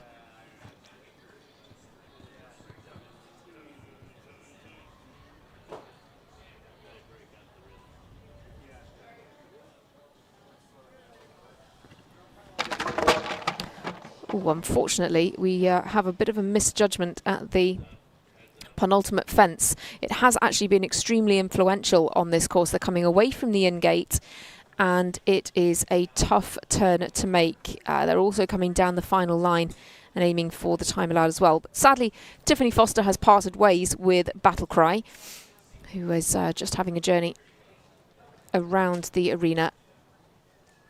But the team will be just reuniting the two of them. Good to see both horse and rider up and on their feet. And we'll just wait for them to be reunited and safely led out of the ring. Great to see Tiffany and Battle Cry are up and well.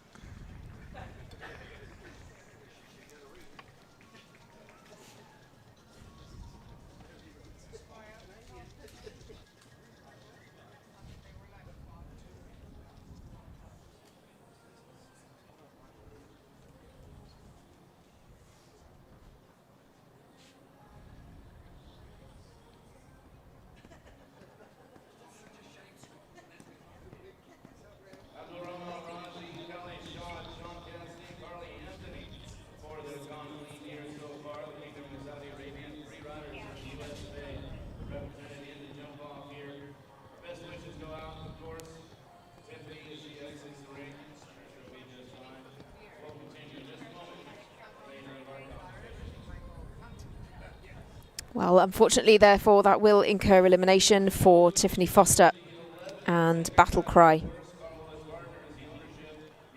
Well, 4 are clear at the moment. Abdul Rahman Al Raji, Callie Schott, Sean Cassidy and Carly Anthony. So 3 for the USA, 1 for Saudi Arabia at this stage. We go now to Ireland. We, of course, as ever, have a very strong Irish contingent competing. And Cian O'Connor comes forward with his first ride.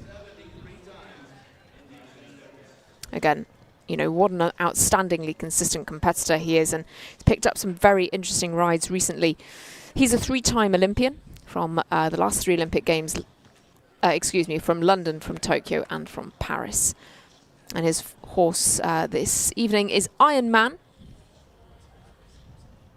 It's also contested 3 World Equestrian Games, 1 World Championships, and the 2024 Longines League of Nations final with Fancy de Kurgan. 2 Nations Cup finals as well. Late falling pole there for Cian. Just almost landed a little bit short on that back rail.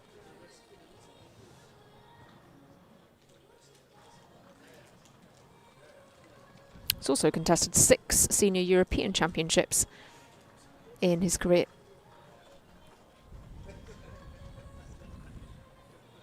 Ironman is an 11-year-old gelding owned by the Carlswood Partners.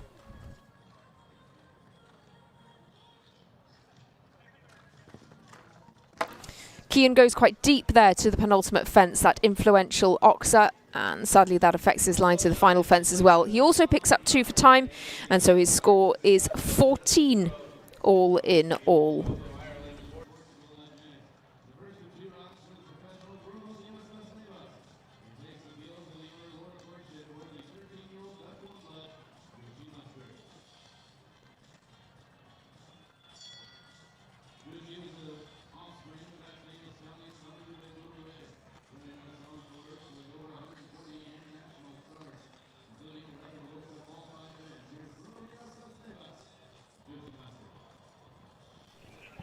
Well, we turn to Portugal now then for the first time, to Bruno Diniz das Neves with Gucci Mustard. Top ride for Bruno here. Won by Balubé du Rouet. Unfortunately, an early pole there. Oh, and what a shame. Oh, my goodness me. Refusal at the Dalman. Oxa. And sadly, Bruno has parted ways with Gucci Mustard. It's just sort of losing the bridle there as well, so he's just trying to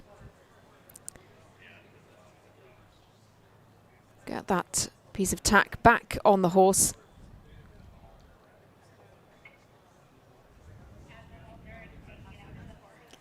Rena Party just running in with a head collar by the looks of it. What a pity. This really is a talented combination, but sadly that will incur elimination.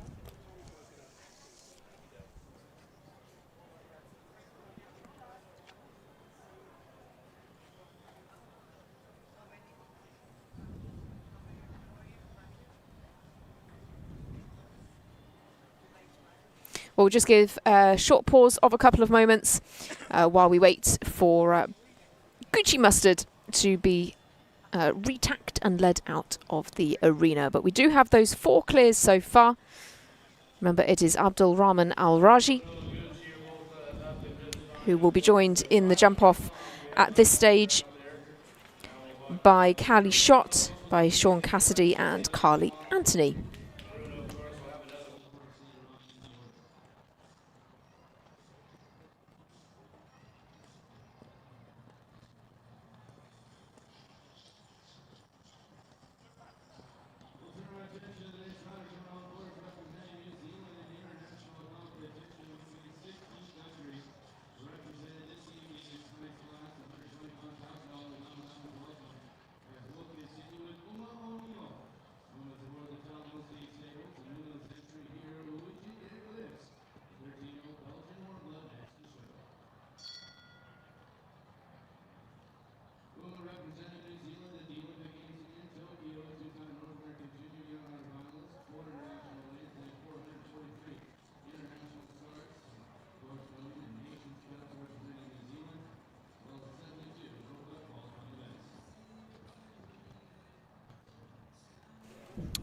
Well, we go back right across the world now to Uma O'Neill from New Zealand. Uma rides Luigi d'Eclipse.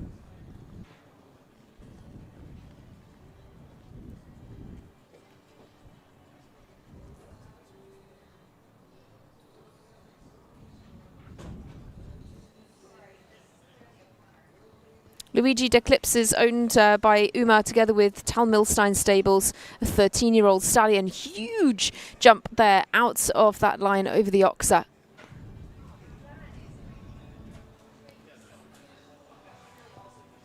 Strong ride for her, with plenty of top 10s over the course of their career together. She took this ride on at the beginning of this year from Michael van der Vleuten of the Netherlands, who took this horse to a number of 5-star shows across the world in Riyadh, in Oslo, Riesenbeck, Rotterdam, Rome, Doha. Now though with Uma, 3 top 10s with this horse so far. Quickly over the final fence, but she incurs some time as well. That is very, very influential in addition to these fences. And so 12 is Uma O'Neill's score.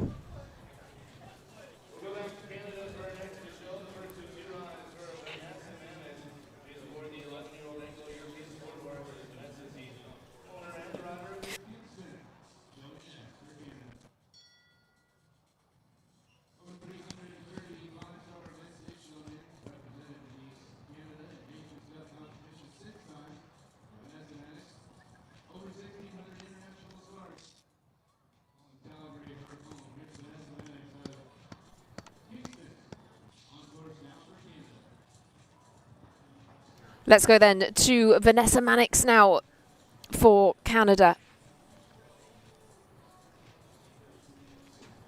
Vanessa, another rider with some very strong horses in her string at the moment. Kingston is her ride now. She owns this horse herself.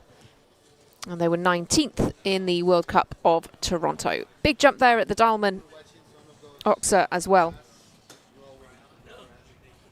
She's 150th in the Longines World Rankings at the moment.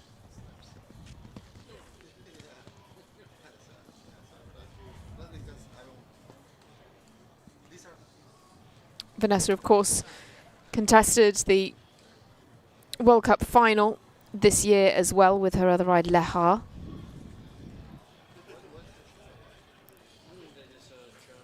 This 11-year-old stallion has been coming up and up in her string. puts in almost a little half step into the plank, but that allows her to really get the control and balance. Sadly then she comes in a little deep at the double.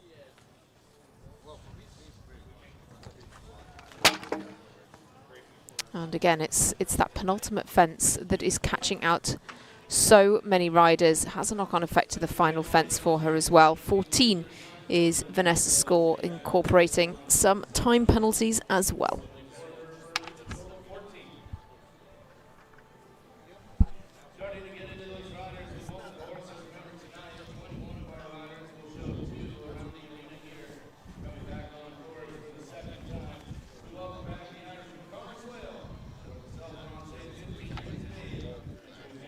Well, Connor Swale returns for another shot at this competition. Brought forward Castorano earlier on.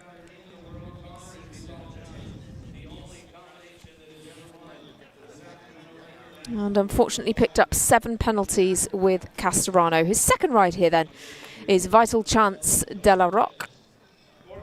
This takes a moment to adjust his jacket buttons.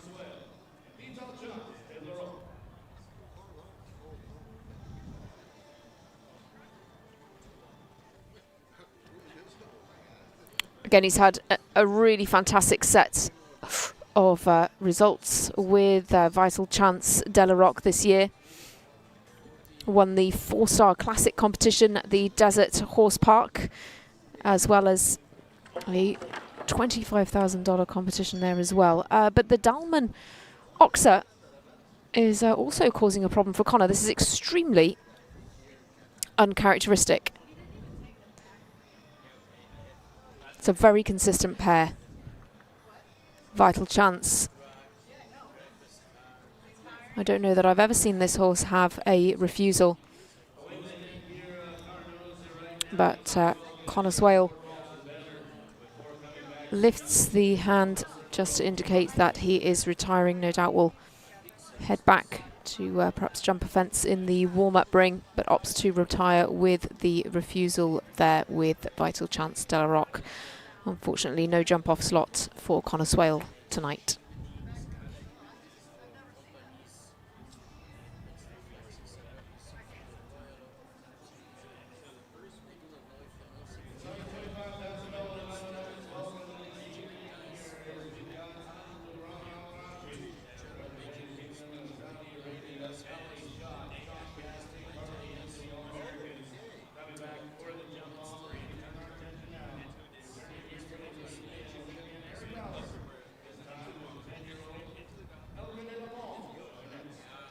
Well, Erin Ballard comes up next with Elka de la Pomme.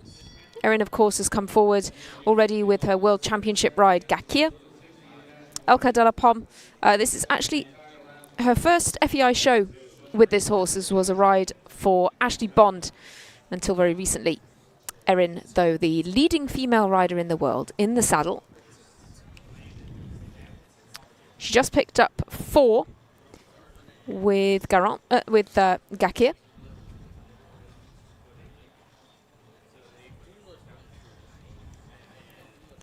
Elka de la Pomme now owned by Ilan Ferda. 10-year-old mare. No problems there at the Dalman fence.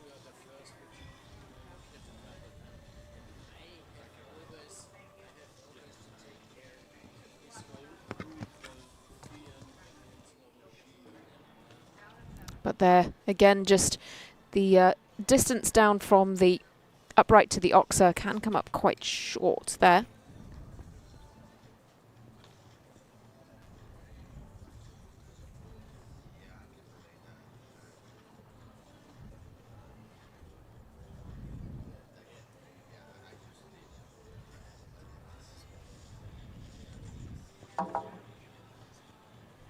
Couple of poles going down here for Erin, unfortunately.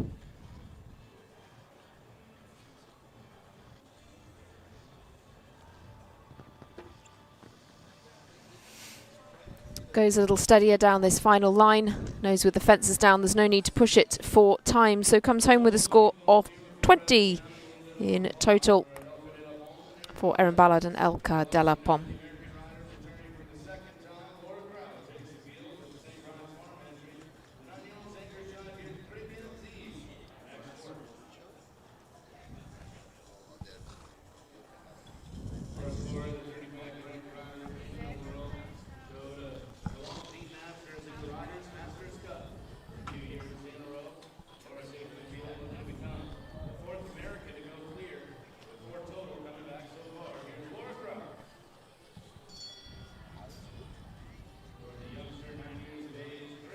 Well, from Erin Ballard, we go to another Olympian now, and another leading female rider, Laura Kraut, for the USA, with Très Bien Z.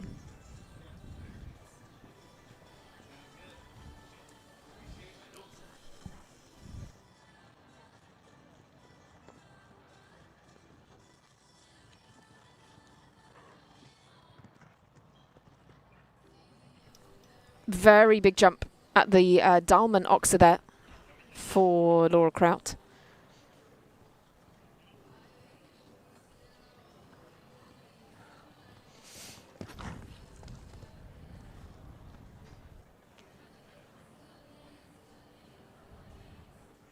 Quite a lot to take in around this course. We have a few influential points. This triple combination is one.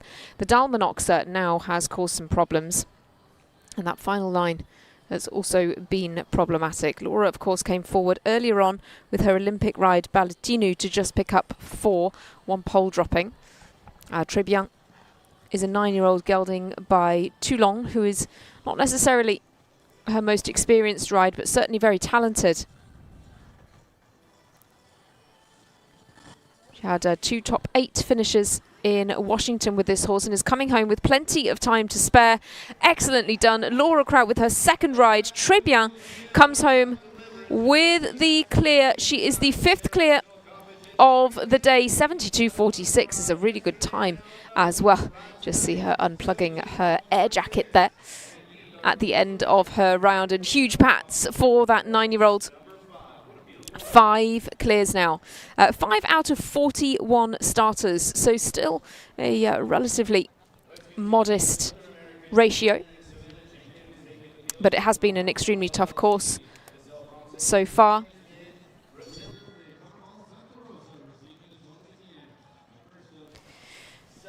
Tough not only over the fences, but tough on the time allowed as well. That is 74 seconds, and plenty of riders have picked up time penalties.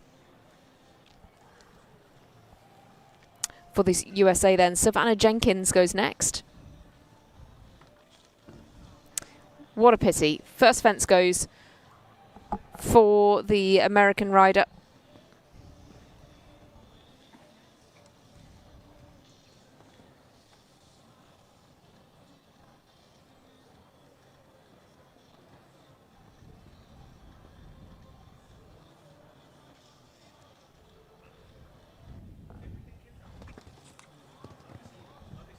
Got a new ride here. Just their second FEI show together. Horse was with Olivier Perrault of France previously.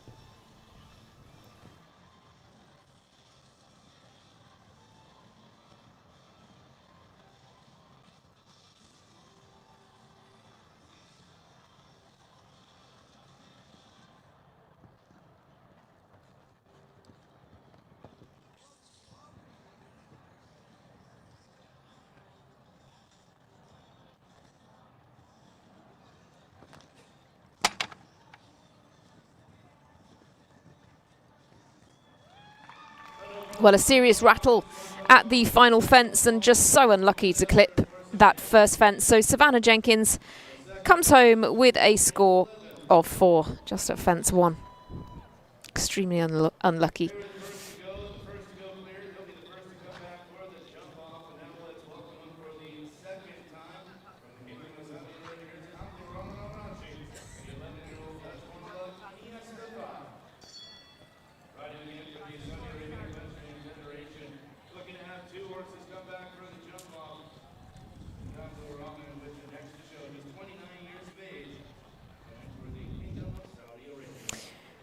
Well, Abdulrahman Al-Raji was first in this competition with Ventago. First in and gave us a clear to kick things off. He has a second ride here now.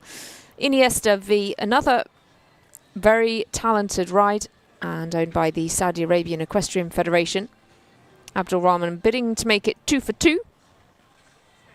Ranked 71st in the world at the moment.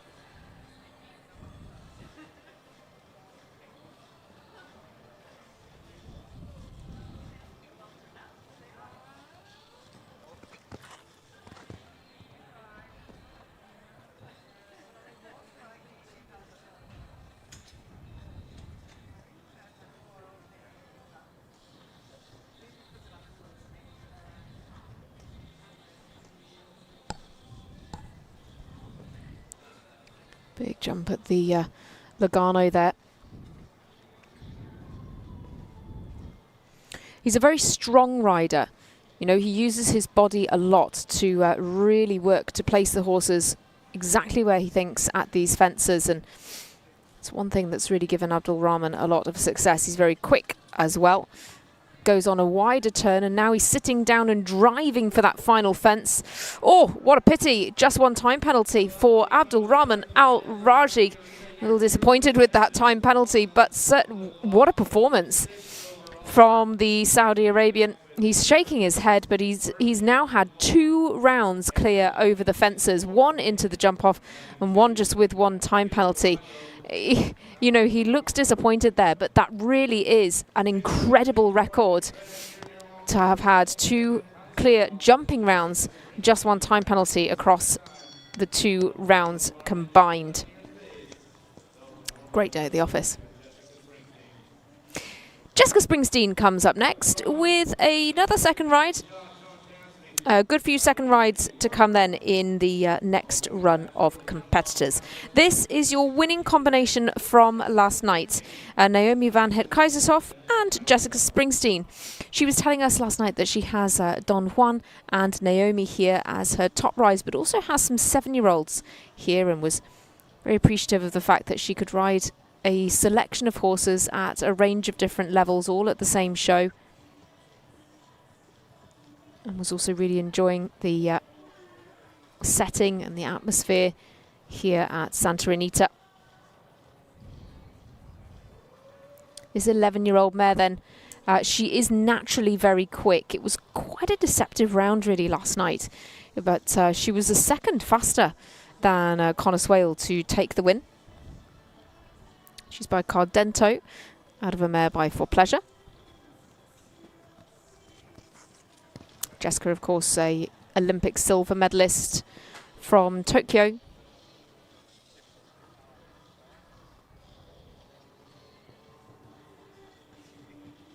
She's just heading slightly right of centre there to make sure that she has got that economical line as efficient as possible.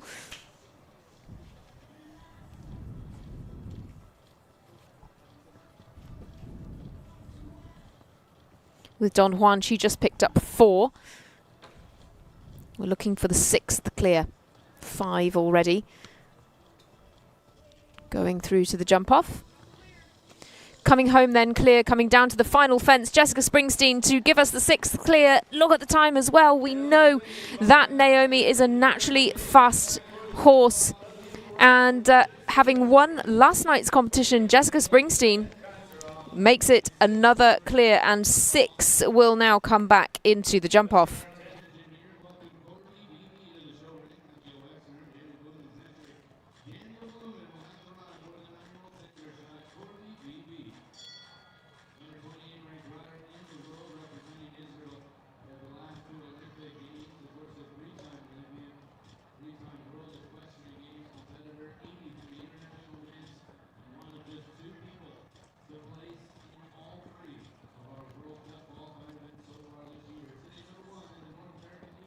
Daniel Blumen then is up next. He's 28th in the world, and he has had quite an incredible run of form in this World Cup North American League so far. He's placed in the top 10 in all 3 legs so far. I'm sure would love to take a win this season as well. He was 4th in Traverse City with Corby VV this very ride.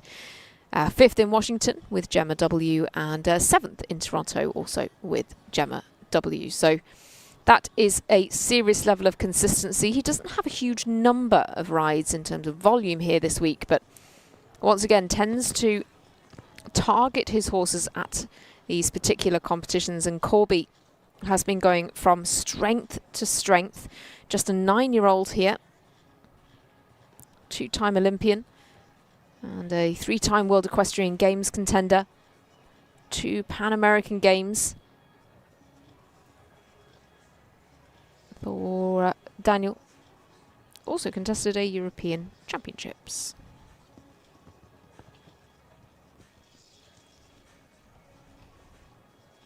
He lands and turns very quickly there, and this is quite the inside line to the pink oxer. This is looking very strong. Daniel Blumen off to an excellent start in his bid for his first World Cup leg win of the season. It is clear now we have 7 coming back. Daniel Blumen and Jessica Springsteen back-to-back clears. It has been quite a while since we had a clear, and now 2 in a row.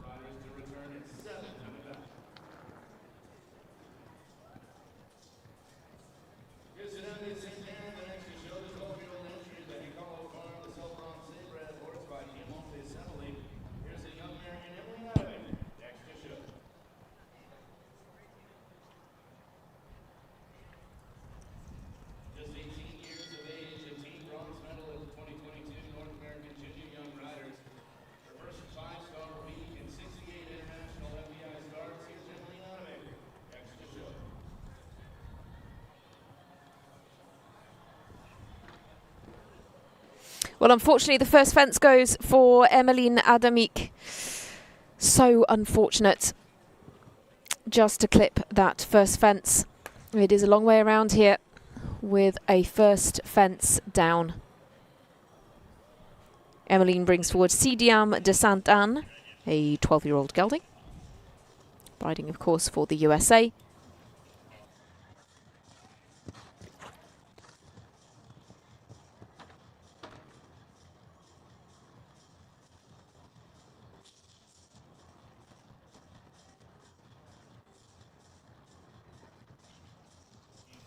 Emmeline is on the FEI jumping under 25 ranking, just outside the top 500 on that list. Primarily has contested the 2 stars with this horse. This is actually their first 5-star competition together. This horse was developed as a in the young horse competitions by Mathieu Lambert of France, then brought on by Kyle King before Emmeline took over the reins in 2022. Again, she'll pick up some time, and the final fence goes as well. It's 19 then for Emmeline Adamic.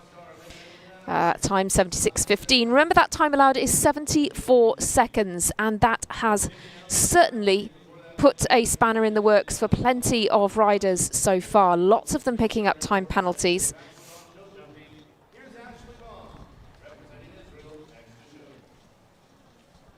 As well as clipping the fences as well. Well, Ashley Bond is a rider who we wouldn't usually be concerned about in terms of the time. But let's see how she fares today. Donatello 141. Such a treat to see so many of these Olympic rides in action as well. And Ashley is already off to a very fast start here. She's all too aware of how influential that time allowed has been. But she's also, you know, she knows Donatello so well, just absolutely trusts this horse to the nth degree. He was her ride for both the Tokyo and Paris Olympic Games. And she's contested 4 World Cup finals in her career.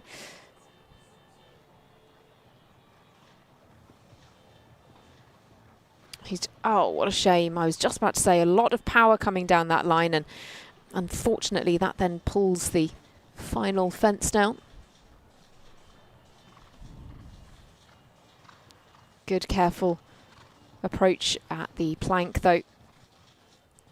She's won 5-star Grand Prix with Donatello in the past. Sadly, won't be a spot in the jump-off, but she will give us the fastest 4 faults, the fastest round by a mile. And so Ashley Bond goes into 13th place. Remember, as well as those 6 clears, we have a good few just on time penalties. And so she's into 13th place with that score of 4.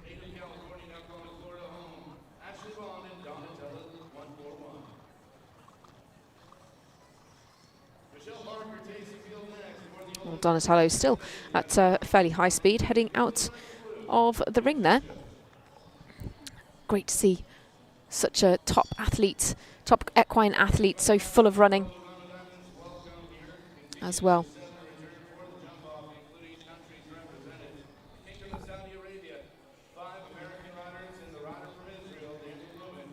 Michelle Parker is up next.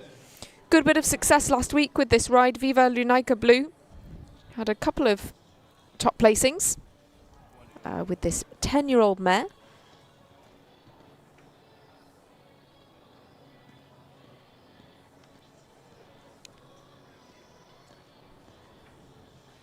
It primarily competes over on the west coast,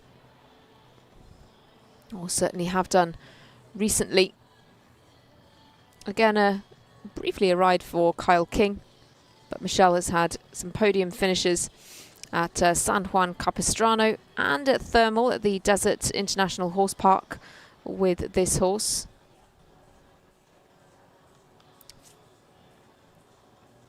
Partnership for about 18 months now. Comes again off that turn and with quite some pace up, and sadly that influential line Oxa, vertical Oxa, is not set up for Michelle Parker.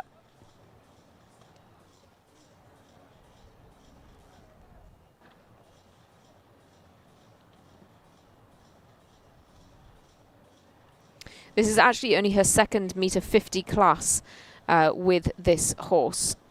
The previous one was in April of this year. So when you bear that in mind, actually this is a relatively good round. And the horse has plenty of scope for the height. Stands off that final fence some way. Causes Michelle to have to slip her reins, but home and dry over the time allowed once again, but 16 is the score for Michelle Parker.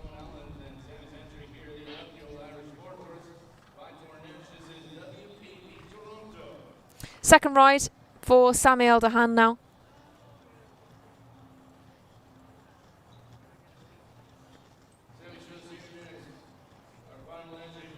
Sami, of course, for Great Britain. I've already seen him with WKD Mémoire.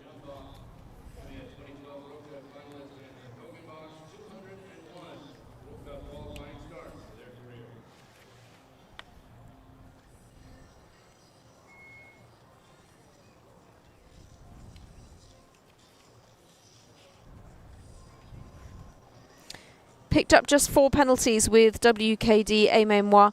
Now with WKD Toronto. Off we go with another one owned by Sami together with Joanne Sloan Allen. This 11-year-old gelding is by Tornesh.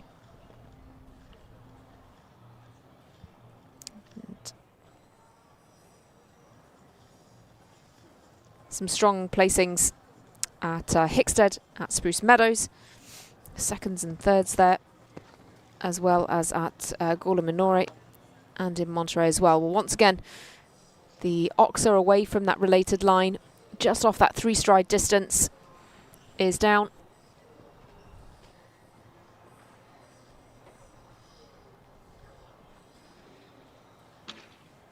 And again, just standing off some of these fences.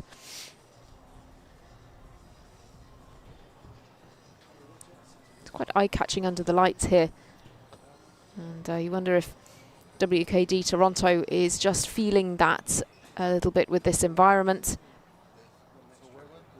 Plenty to like though about the round, and great jump over that very tricky fence. He's almost there on the clock, but just one time penalty for Sami Eldahan of Great Britain with WKD Toronto. He picks up 9 in total, and so with that in mind, we now have 6 clears who will come back for our jump-off. Abdul Rahman Al-Raji is going to be first to go in the jump-off. First in and first clear. Callie Schott will follow. And then Sean Cassidy, Carly Anthony, Jessica Springsteen and Daniel Blumen. Carly Anthony, as I say, in there as well. They are your 6 who will come back at this stage into the jump-off. But we're going to take another short drag break now as we prepare for the final group of riders. Remember, on our starting order We have 74 to bring you, and 50 have been with those 6 clears. So don't go anywhere. We'll be back in just around 10 minutes' time for the final group, the final third of this competition in this $125,000 Lugano Diamonds welcome class.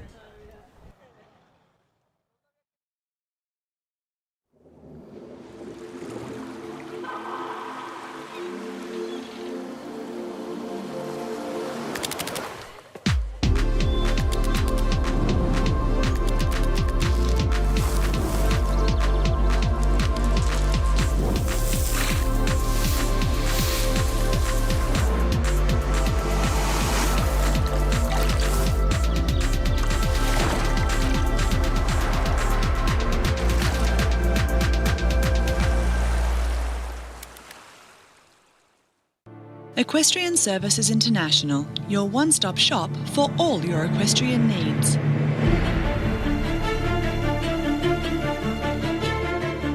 ESI is committed to quality and service as we plant, nurture and grow personal and long-term relationships with each client. Let ESI design, develop and construct all of your equestrian dreams.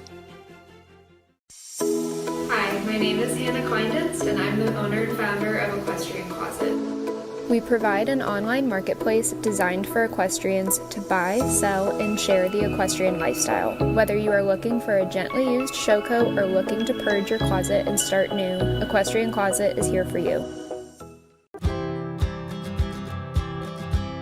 At Horseflight, we have carefully put together a team of professionals to be there for our horses and clients. We are horsemen and horsewomen first, so it's easy for us to treat your horse like our own. We take pride in providing the best customer service in the industry. Once you get to know our team, you'll see that it makes a difference. When you're ready to get your horse home, visit us at horseflight.com. I'm an athlete, but I don't play with sticks or balls. My equipment breathes. It has a heart and a mind of its own. My equipment has good days and not so good days, and it's my job to be okay with both. Because my equipment works with me, not for me. In the saddle, our hearts sync and we become one. My equipment is my best friend. I'd do anything for my best friend.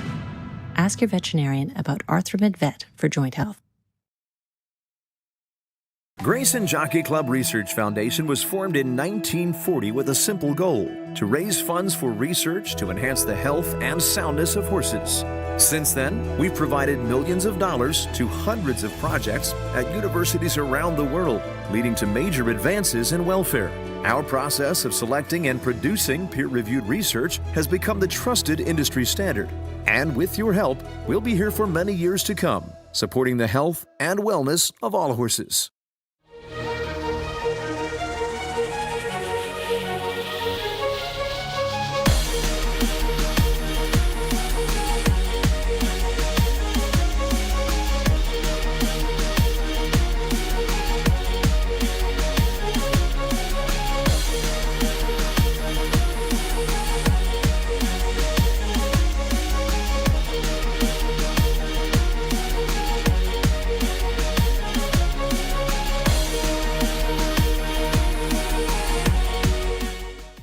U.S. Equestrian. Thousands of equestrians have united To watch, to learn, to experience, To compete. In the pursuit of fairness, safety, welfare, and joy. From the grassroots to the Olympic Games. Each with personal goals, but all united together for the joy of horse sports. Ride united. Ride with US Equestrian.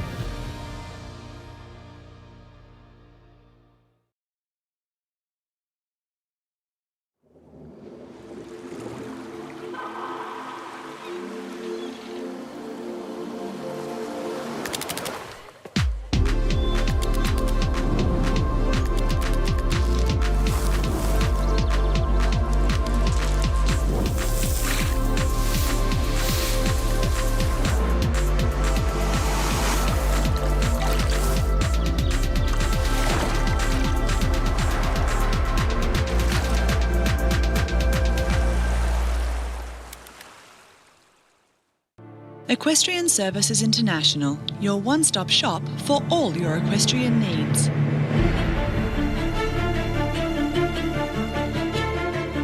ESI is committed to quality and service as we plant, nurture and grow personal and long-term relationships with each client.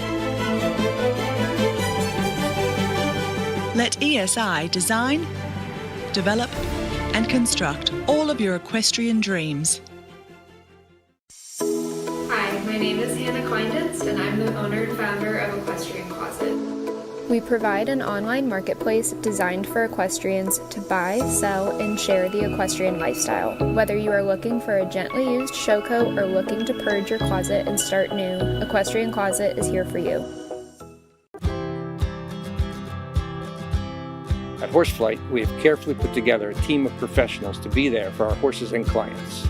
We are horsemen and horsewomen first, so it's easy for us to treat your horse like our own. We take pride in providing the best customer service in the industry. Once you get to know our team, you'll see that it makes a difference. When you're ready to get your horse home, visit us at horseflight.com. I'm an athlete, but I don't play with sticks or balls. My equipment breathes. It has a heart and a mind of its own. My equipment has good days and not so good days, and it's my job to be okay with both. Because my equipment works with me, not for me. In the saddle, our hearts sync and we become one. My equipment is my best friend. I'd do anything for my best friend. Ask your veterinarian about Arthromed Vet for joint health. Grayson Jockey Club Research Foundation was formed in 1940 with a simple goal: to raise funds for research to enhance the health and soundness of horses.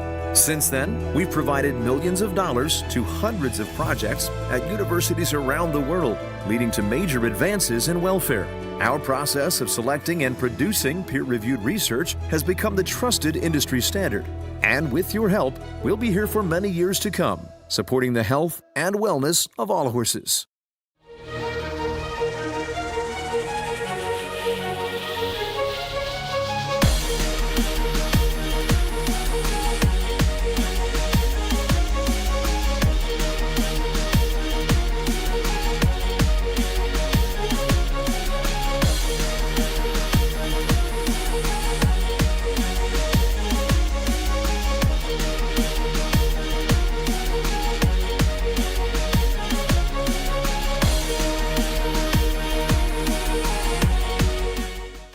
U.S. Equestrian.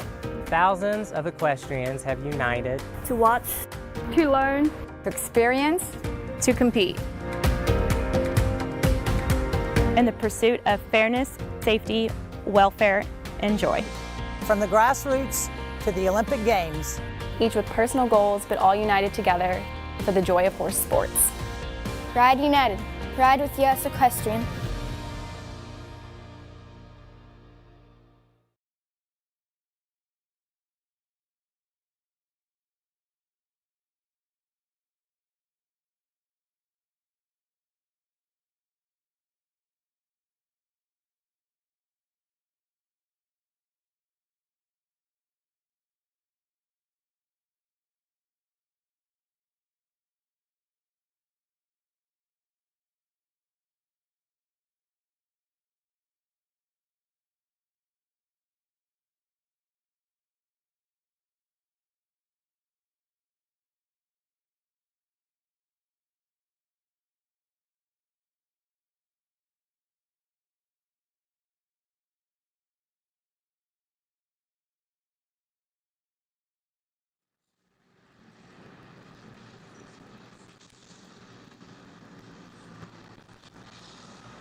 Well, welcome back, ladies and gentlemen, to Santa Anita Park, to this $125,000 Lugano Diamonds welcome.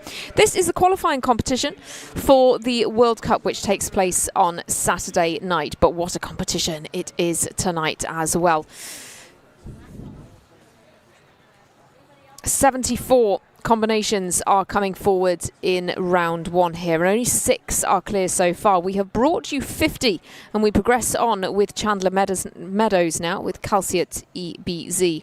Chandler has recently acquired this horse, former ride of Alexis Sokolov and Connor Swale, and who both had a good bit of success with this 11-year-old mare.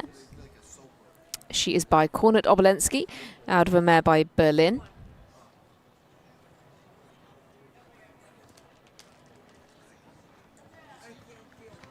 And a powerful horse with a lot of strength. We are on this early 4. So where has been influential so far? That related line, Oxa Vertical Oxa, just 3 strides between those last 2 elements, has been influential. This triple combination has caused some problems, as has the Dalman Oxa at fence 3. And then the penultimate fence has perhaps been the most influential point on course. They're coming off a turn just past the in-gate, and judging the distance to that has proved pretty difficult. The other thing that has been influential has been the time allowed. It's going to be a problem here for Chandler Meadows as well. And so the time ticks up. It's 8 jumping and 4 time for the American rider. Gives a score of 12 and into 38th place. We're into the final group. As I say, 74 will come forward, and 51, of course, have now been. Anastasia Nielsen has a second ride here now. She hails from Monaco. She was second in earlier on with her other ride, Franco 79. Now brings forward My Bravo Boy PS, a 10-year-old by Messenger.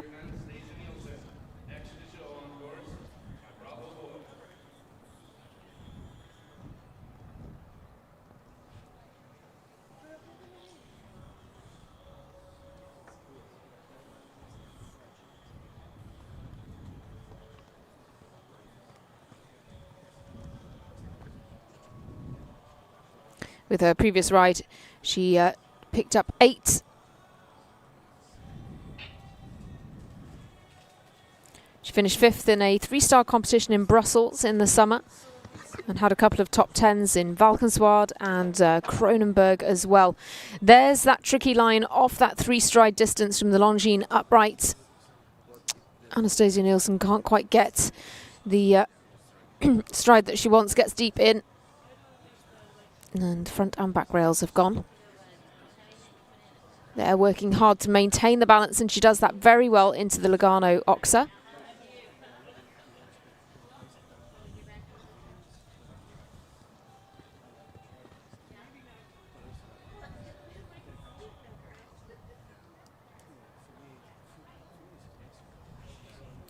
Also competed in a 2-star Grand Prix in Rome at the back end of last year for 3rd place. But there's plenty to like about this round. Picks up some for time as well. The score is 12 in total for Anastasia Nielsen and My Bravo Boy PS.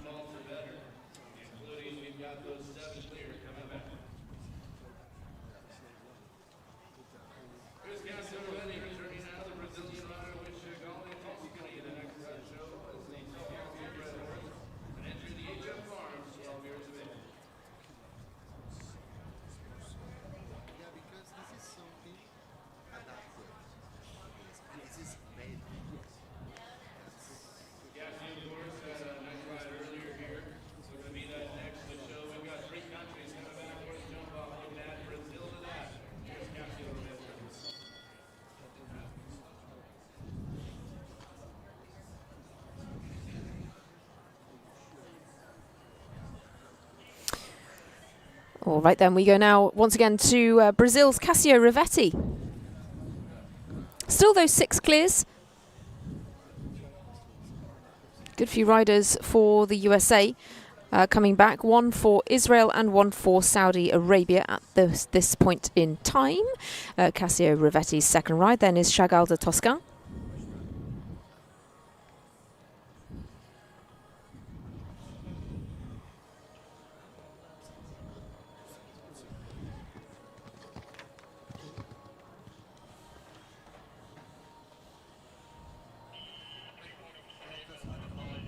Year-old stallion here, with whom Cassio's finished in the top 5 in 2 competitions in Spruce Meadows this year. Also won a 2-star Grand Prix at San Juan Capistrano. Misjudges the Lugano Oxa, sadly, but does well to maintain the or regain the balance. Goes very wide out on the turn, just to make sure he's set up a little better for this next line.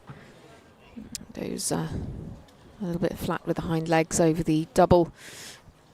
There again, you can see him working hard at the penultimate fence and into the last as well. Just can't quite get the distance, but he's home inside the time allowed. It's just 12 for Cassio Rivetti and Chagall de Toscan into 36th place.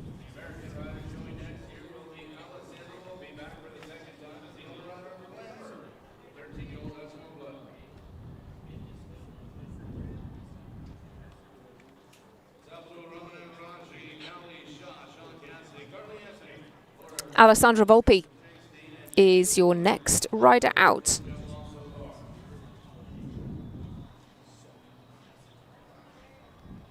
Riding for the USA, of course. Ranks 182nd in the world. And this 13-year-old mare is her second ride. She's 19th in the under-25 world rankings.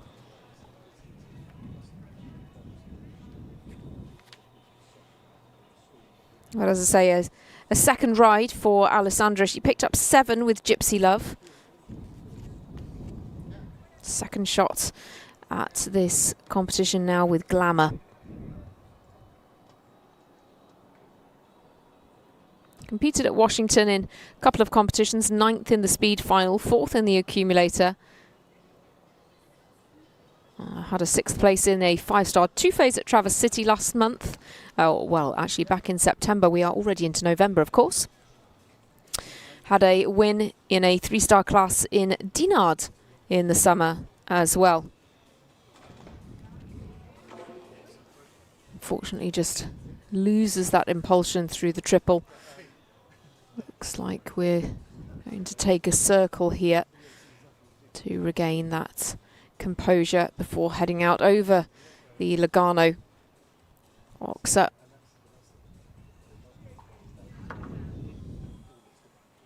Unfortunately, it's not quite going her way, and she raises her hand. Alessandra Volpi opts to retire here. A few fences down, she knows that it's not quite going to be her day, and she saves Glamour for another competition.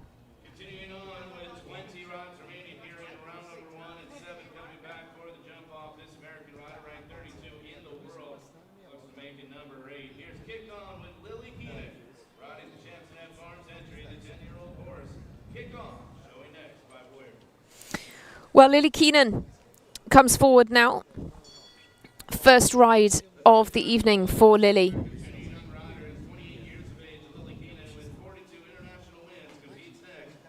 She's won 42 international classes in her career so far and ranks 32nd in the world. She placed 4th in the World Cup leg at Toronto, that being with Argan de Belliard. She contested the World Championships in 2022 in Herning and has done 2 Nations Cup finals as well.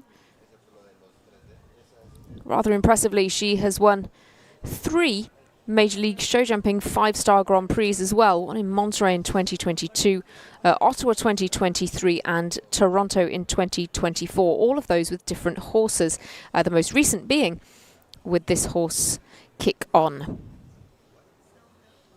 She also placed 12th in the World Cup at Washington this season. So some pretty solid results, that 12th and 4th.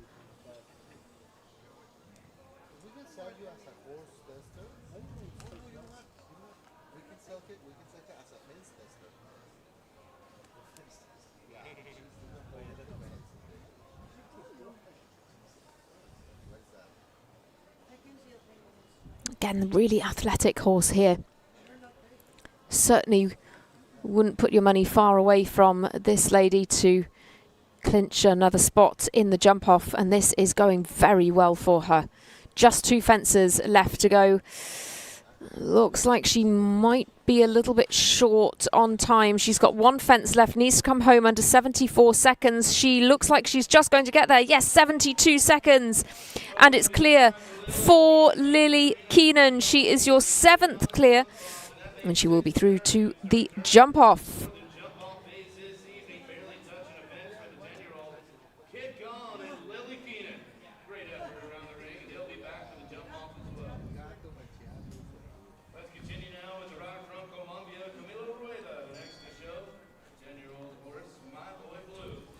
Well, we go now to Colombia, to Camilo Rueda.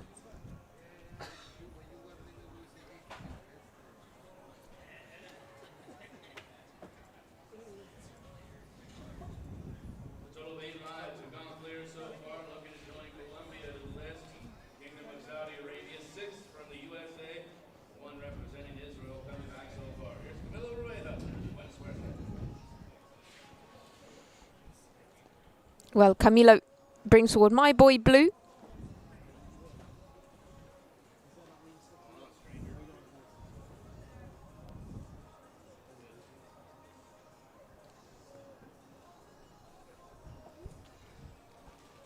Owned by Lucero de Roche. This rider is 512th in the world.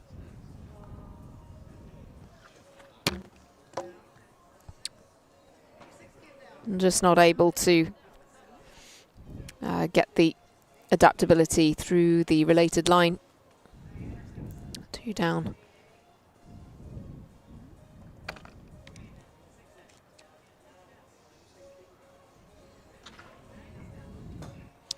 Unfortunately not quite going his way at this point.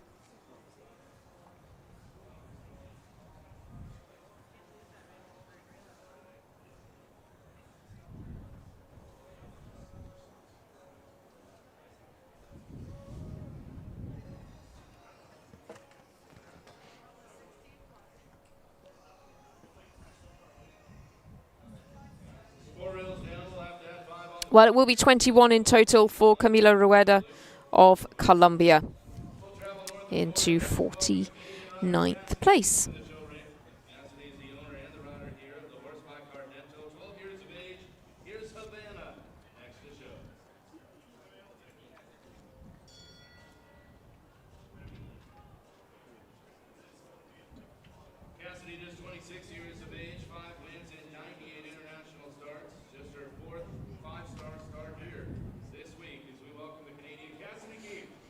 Well, we go back to Canada now, to Cassidy Keith.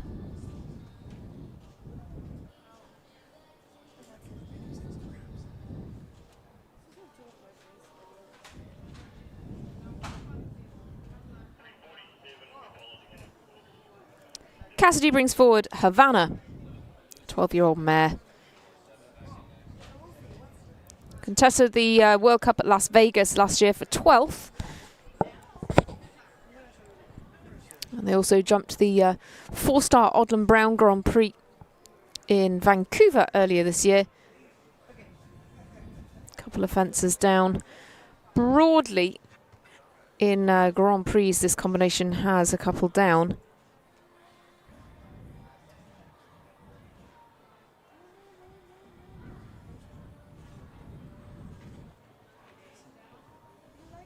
We're on the 8 here. At quite an early stage.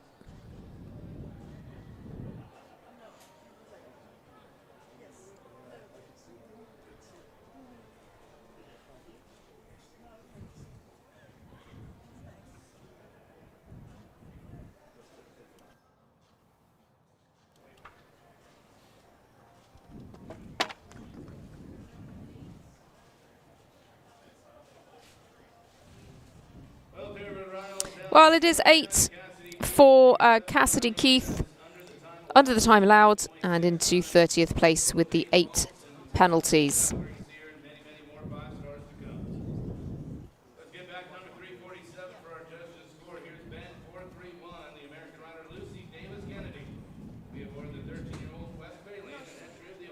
Well, Lucy Davis Kennedy is going to come forward now. We're going a little bit out of order here, but Lucy now able to join us with Ben 4-3-1.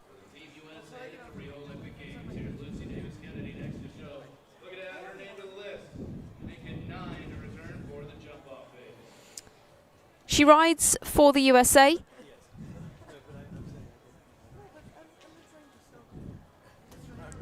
And Ben 4-3-1, of course, rather famously a partner for Gerrit Nieberg right up until the end of 2023.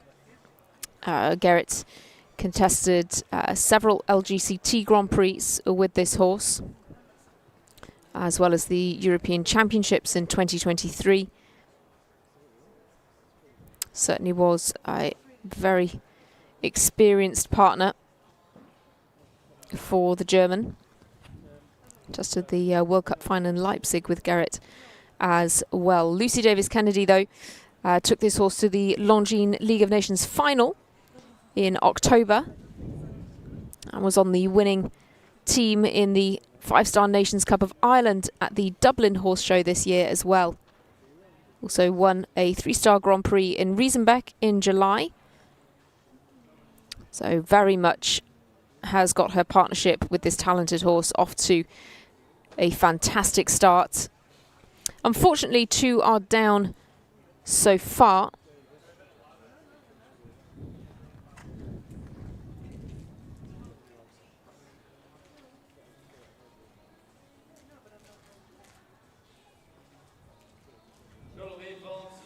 Well, the score will be 8 in total then for Lucy Davis Kennedy. No jump off for her with Ben 4-3-1.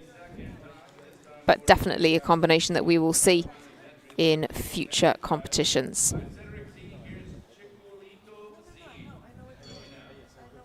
So Skylar Wyman is up next. Second ride again. This time Chirolito Z. 8 through so far. 6 Americans, 1 for Saudi Arabia and 1 for Israel.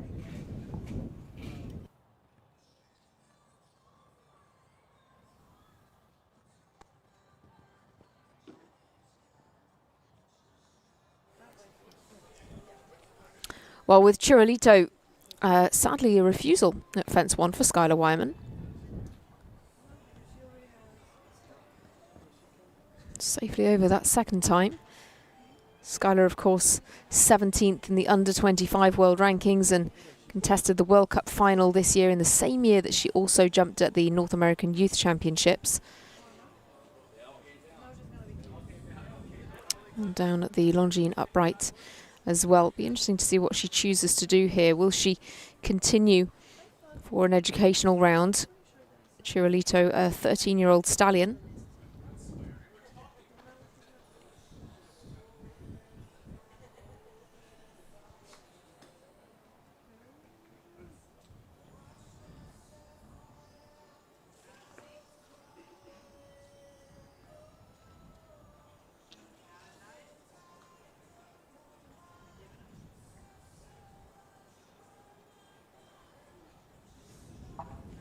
Down at the plank as well. This is becoming quite costly for Skylar Wyman.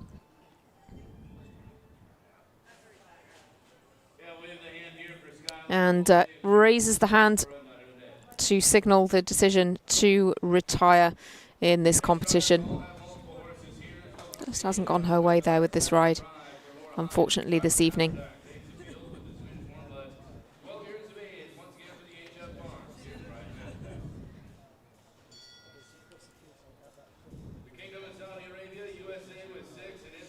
Well, unfortunately, not the day for Skylar Wyman, but we turn to another American rider now, to Laura Heiter, who brings forward Triton Hastak.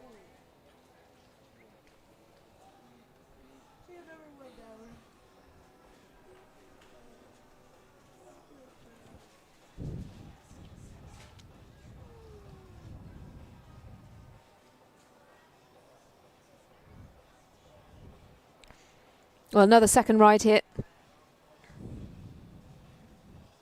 for Laura with this Swedish warm blood 12-year-old stallion. Bred and developed in Sweden before Laura took over the ride in 2022.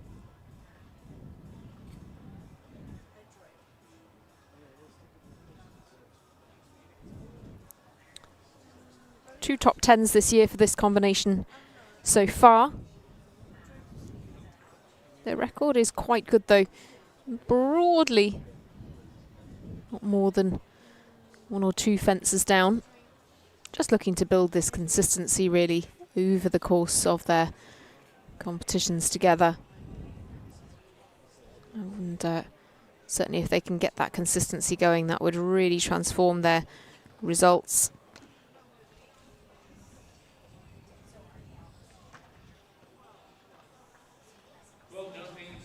Well, 12 jumping and 6 for time for Laura Heiter gives a score of 18 in total.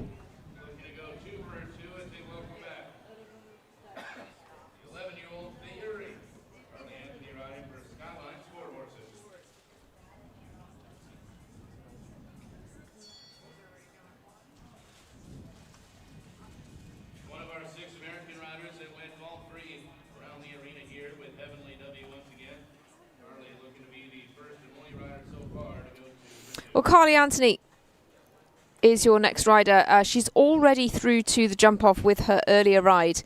That earlier ride being Heavenly W. Would be a pretty impressive feat if she can achieve 2 clears. And her second ride is Fayuri.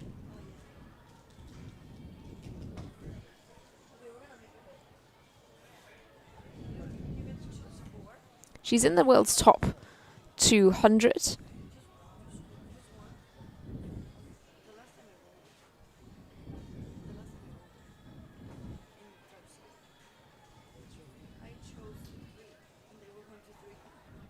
And goods through that triple combination with this 11-year-old.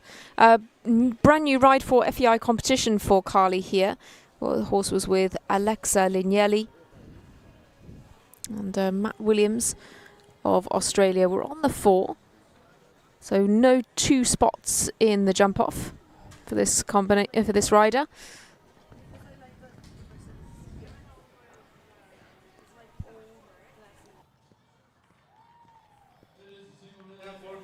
So just that 1 pole for Carly Anthony and Fayuri.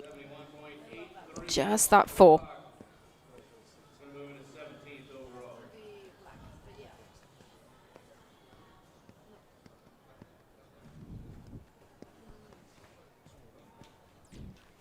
As it stands then, we have 8 clear. They are Abdul Rahman Al-Raji, Callie Schott, Sean Cassidy, Carly Anthony, Laura Kraut, Jessica Springsteen and Daniel Blumen, as well as Lily Keenan now as well. They are your 8 going through to the jump off at this stage. We move on to Braden James. Braden, another rider who was successful in the LA National Week last week, picking up a win. He comes forward with Conador.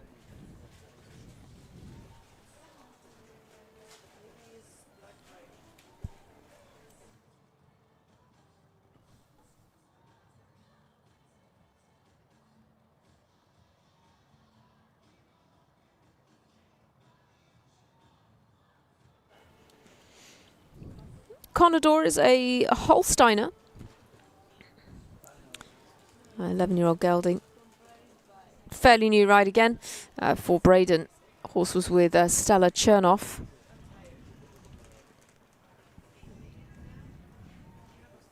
Developed in Ireland by Owen Ryan.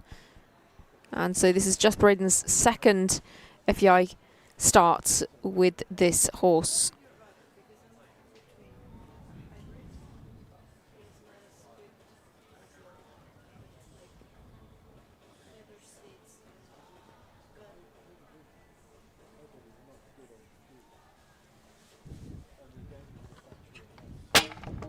what a shame. It's that penultimate fence once again. He doesn't feel that he's going to get the right approach to that final fence. So a circle here, which will add quite a bit for time as well. So stops the clock to finish on a score of 29.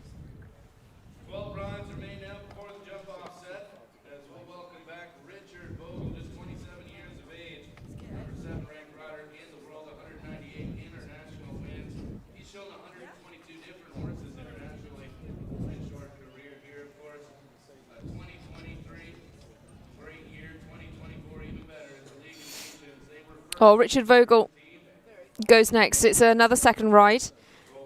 He brought forward Fenjo van het Keizersbos earlier on to finish on 12. Richard Vogel, though, winner of the World Cup legs in Lyon and Stuttgart and world number 7, now brings forward his 8-year-old stallion Lugano. He won the Big Ben International Challenge with this horse in Toronto, and also won the 5-star winning round class in Greenwich with this one, as well as the 3-star Tufos in North Salem, and also the Sparkassen Youngsters Cup final in Aachen. That's competition for 8-year-old horses. So he really has won several competitions with this horse since taking on the ride in April of this year. 5 competitions, in fact, for this combination. Not going to be a win here today, as we're on the 4 already.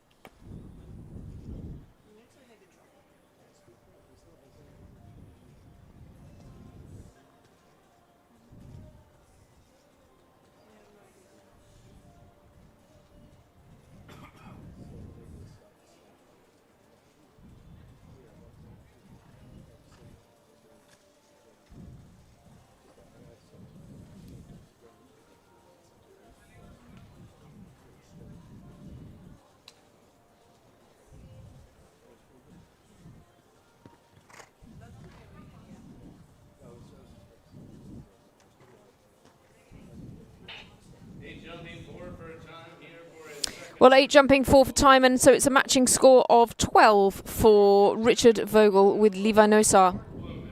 But youngest horse in the field at 8 years old. Not too many 8-year-olds.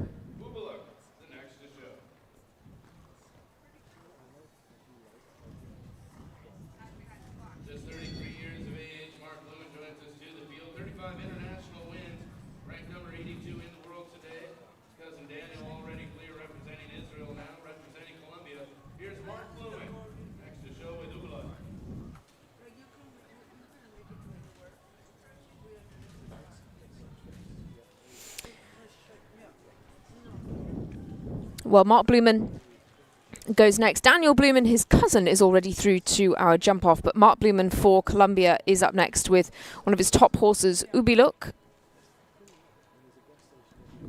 Mark currently ranks 82nd in the world. Fairly consistent rider. And Ubiluk, a very strong partner for him. To use this horse in several 5-star Grand Prix, and also uses this horse on the Major League show jumping circuit on the team that he manages, Maccabi United. He contested the World Cup leg at Washington to finish 8th, but has had a lot of top 10 finishes with this horse this year so far.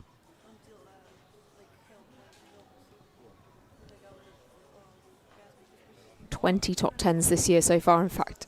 Oh, what a shame.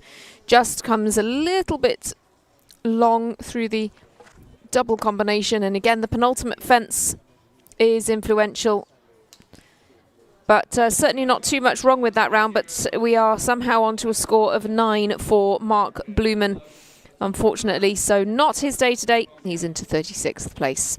Still 8 remain on our jump off list. 8 out of 64. That gives us a ratio of 12.5% at this point. 1 in 8. jumping clear in this competition so far. Over to Caitlin Campbell now. And Diaco Blue.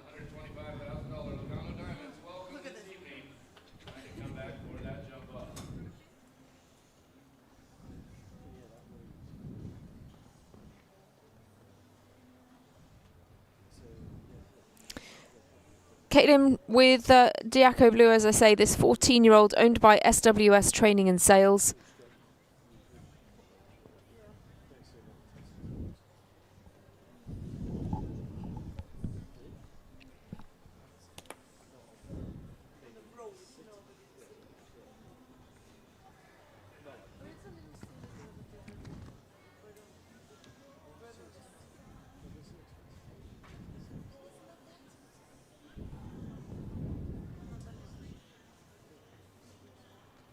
Saucer's jumped a good few rounds now at the metre 50 level, has an average faults score of 4.3. That is, oh, that was very unlucky. She just didn't get the stride that she wanted. She was miles away from the Lugano Oxer, and what a pity. Just easily done. And unfortunately, Diaco Blue extremely honest to take off from quite a long way away. And really tried his heart out, but once again there's plenty of excellent points on that course. They're inside the time as well, but it's just those two fences for Caitlin Campbell to give that score of 8.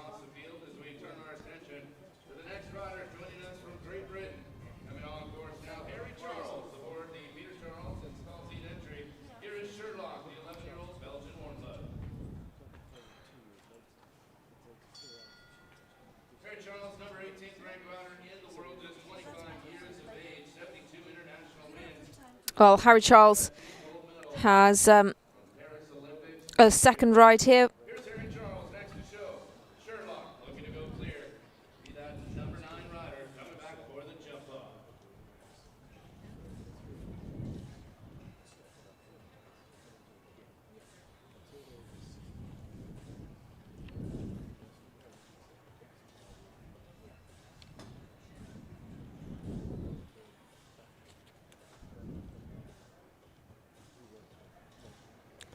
And in fact, this is Harry's first ride of the evening. Sherlock, his one and only ride for this competition. It's 11-year-old gelding, with whom Harry has jumped a number of top-level competitions. 40% clear round rates at this metre 50 height.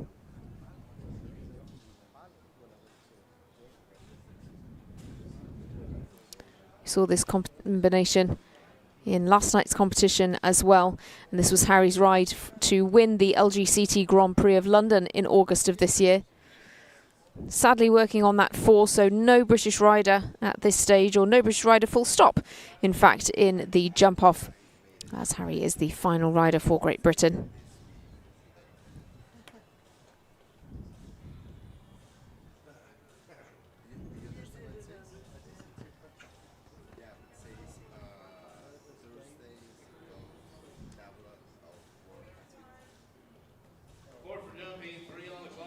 Four jumping, 3 on the clock as well for Harry Charles, gives him a score of 7.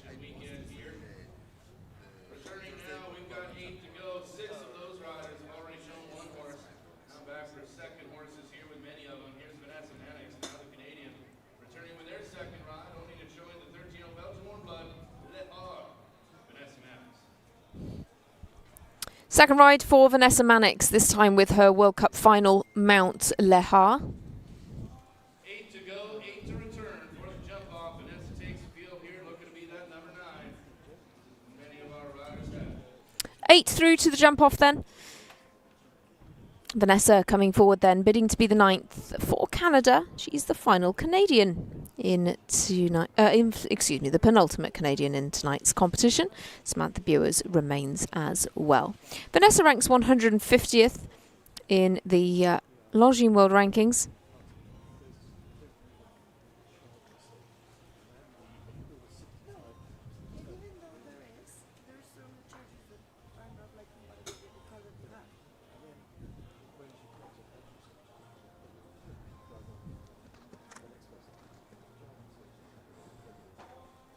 Oh, what a pity. It's that related line that causes problems for Vanessa. Lehar by Verdi. Oops.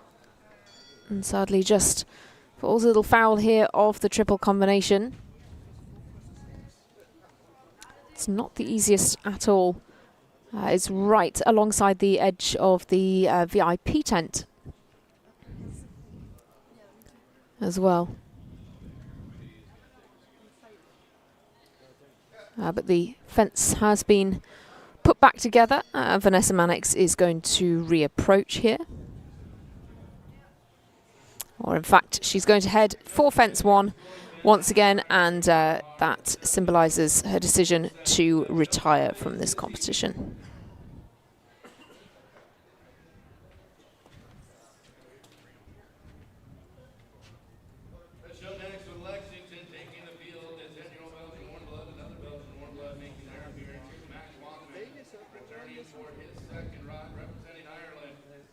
Max Watchman is up next with Lexington.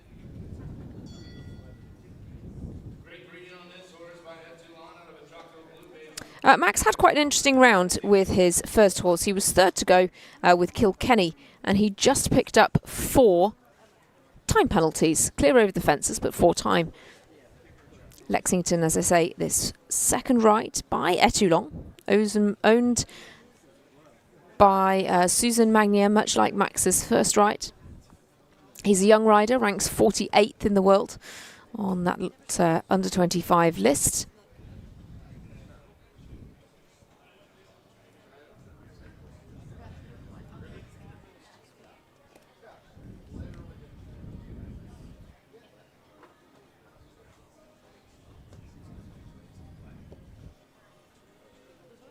Of course, rides for Ireland. This 10-year-old has been competed by Abdel Said in 5-star Grand Prix, and then for a time by Cian O'Connor as well. And Max now in the saddle since June of this year. Been down in Spain, jumping there, but had some good clears in the Royal Dublin Society Stakes, a 5-star speed class. And some double clears in Valencia. This is a very tricky line. Oh, what a shame. He just really hung in the air over that fence. Couldn't quite get the width right as well. And so it sadly will be 4 for Max Watchman, this time for jumping.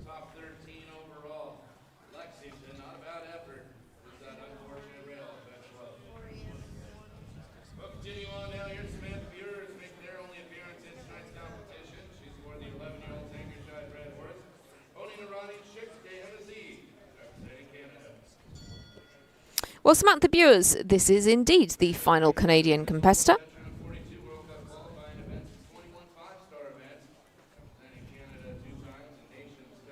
And Samantha rides Chic D Emma Z.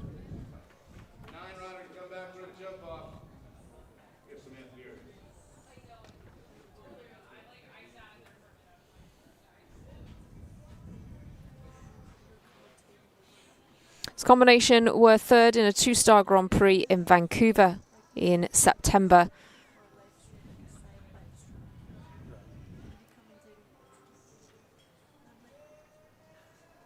She's had 10 top 10 finishes this calendar year with this ride.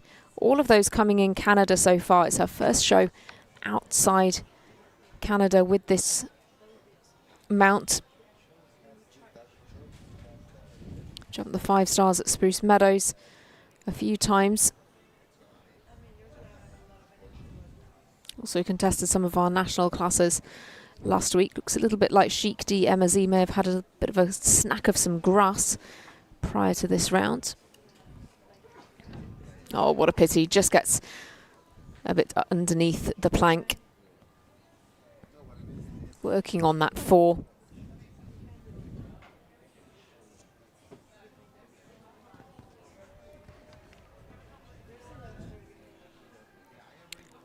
certainly good down a couple of those very tough lines. It's just going to be one time penalty to add as well for Samantha Bures. And so we remain with the 8 clear with 5 riders to go.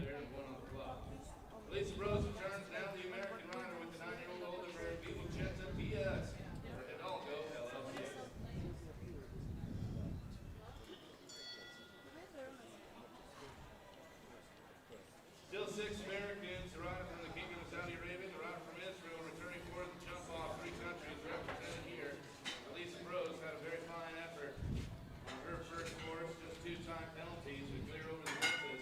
Well, Elisa really had a very good ride with her earlier horse. Just 2 time penalties picked up. Now brings forward Vivusenta PS. First time we've seen this horse this week. She sits 93rd in the under 25 world rankings. Vivusenta is a 9-year-old mare. Came from Egypt's Muda Zayada. But with Elisa for about 18 months now. This year so far, they've competed in San Juan Capistrano, Spruce Meadows and Del Mar. Picking up 2 top 10 finishes across those 3 shows.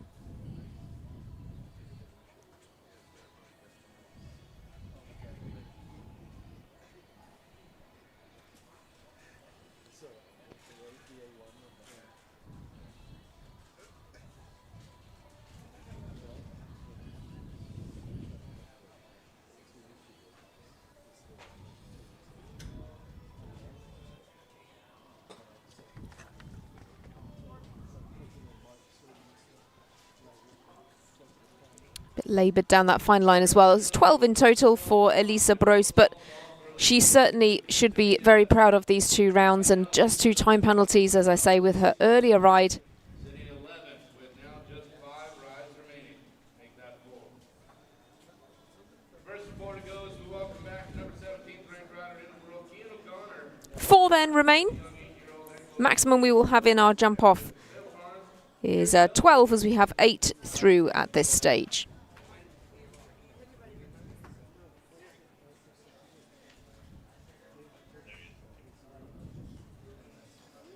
Belvedere will be the first of just 4 remaining now for the man Kian O'Connor, who's shown in the European Championships 10 times, amongst many of these international events that he's competed in. 3-time World Equestrian Games, 2-time Nation Cup finalist, team gold in 2019 for Ireland. Here's Kian O'Connor now. Next to show with his second mount, Belvedere.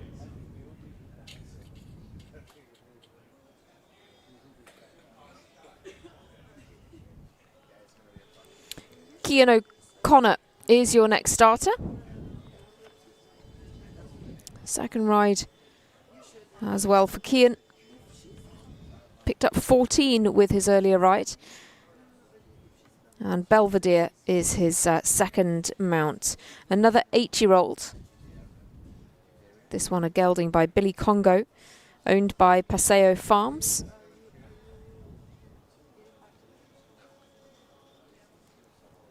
Kian took this horse to Valencia and Veja de la Frontera before coming here very recently to Los Angeles to Santa Anita. Horse was competed by Great Britain's Serena Kulik as a young horse and in the Lanarkon World Young Horse Championships as well. Kian's had a couple of top 10 placings with this horse, but has jumped exclusively clear rounds over fences with this horse. That's 9 rounds. In 2 of those he picked up time penalties. Oh, what a shame. Not going to continue that form today, but this is his first 5-star with this horse, the horse's first 5-star class as well. So picks up 12. And that goes into 47th place.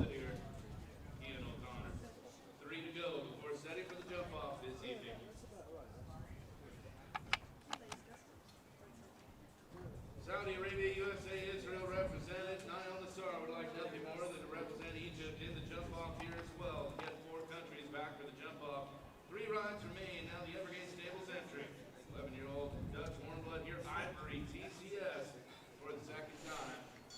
Well, Nael Nassar goes next with Ivory TCS. Nael, of course, 33rd in the world. 542 five-star events to his credit. Nael, very experienced rider, looking to go clear now with just 3 rides remaining.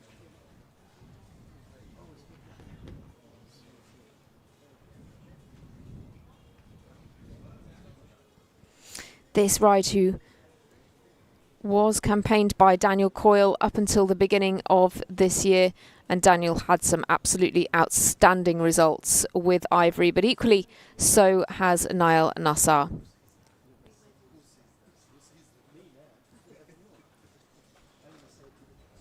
"15 top 10 placings with this horse. 5-star second place in Greenwich. Oh, what a shame. She's very naturally quick, and unfortunately gets quite pacey down that line with the 3 strides only down to the Oxa. Also had a 3rd place in Saugerties and a win in a winning round in Vancouver earlier this year. Win at WEF as well.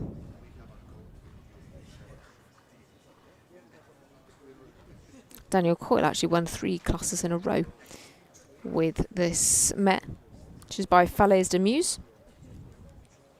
Working on the 8 here, slightly uncharacteristic ride for this mare. Used to seeing her jumping clear or just one down. So she comes home with a score of 12 here tonight in Nael's bid for a qualifying spot in Saturday's World Cup leg. That kicks off at 8 p.m, remember, local time, 8 p.m. Pacific, so certainly not a competition you'll want to miss. We also have some national classes to bring you: the National Welcome Prix tomorrow afternoon and the National Grand Prix on Sunday morning. Well, Bruno Diniz das Neves is also aiming for a spot in the jump-off, a spot for Portugal. Unfortunately, didn't quite go his way with Gucci Mustard earlier. But Carius is his 9-year-old gelding for a second spin here.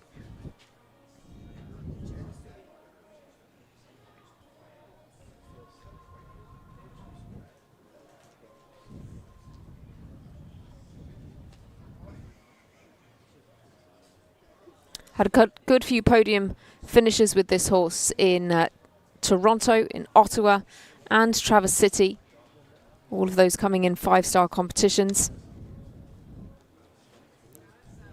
Unfortunately, that related line catches him out this time.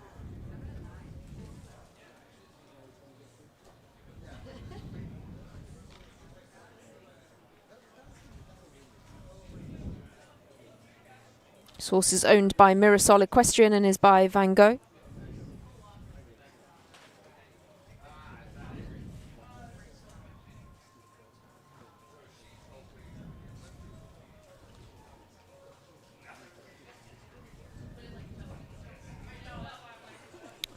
On the 12 here, coming down to this difficult final line, and that penultimate fence has been extremely influential as well, and sadly the score is 27 in total for Portugal's Bruno Diniz das Neves.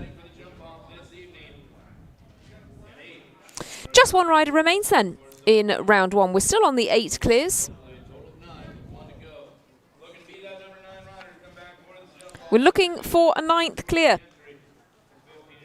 Will Carol Wright take that spot? She competes for the USA with Magic Mike.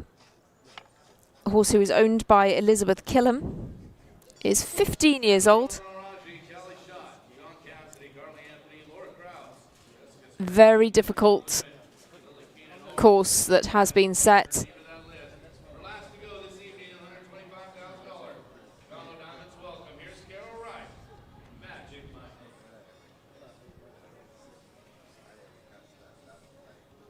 Carol's had quite the break from international competition since October of last year, in fact, when she contested the World Cup in Sacramento. Also did the World Cup in Sacramento there back in 2019. But Magic Mike is her ride. As I say, 15-year-old gelding.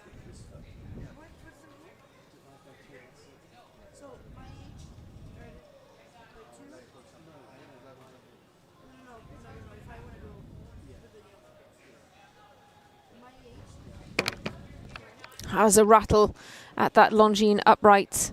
Oh, what a shame. And there again, it's the 3-stride distance that catches her out, as well as that triple combination. Former ride of Kyle King to some 5-star success. But this horse has actually not competed in the FEI competition since 2022. But it's lovely to see this pair in action together, and both of them back at the very top of the sport.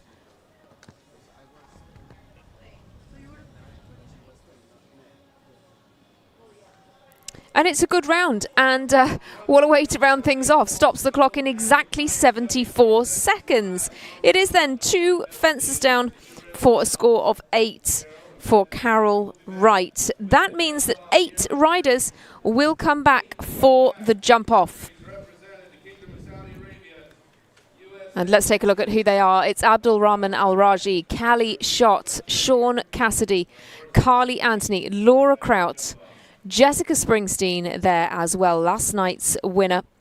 And then Daniel Blumen and Lily Keenan. So 6 for the USA, 1 for Saudi Arabia and 1 for Israel will all come back in this Lugano Diamonds $125,000 welcome class. We are moments away from the jump off. As you can see, the arena party is busily preparing this ring for that shortened course. We'll be back in just over 10 minutes time for those 8 riders to contest this shortened course and to go for the lion's share of that prize pot.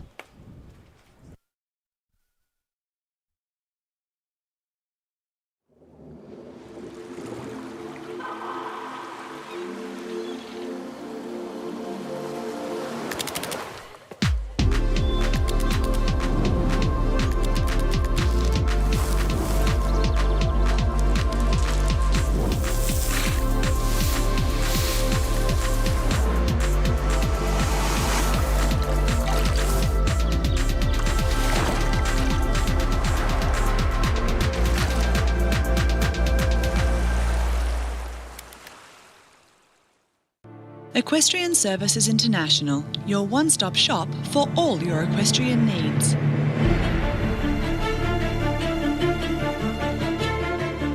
ESI is committed to quality and service as we plant, nurture and grow personal and long-term relationships with each client.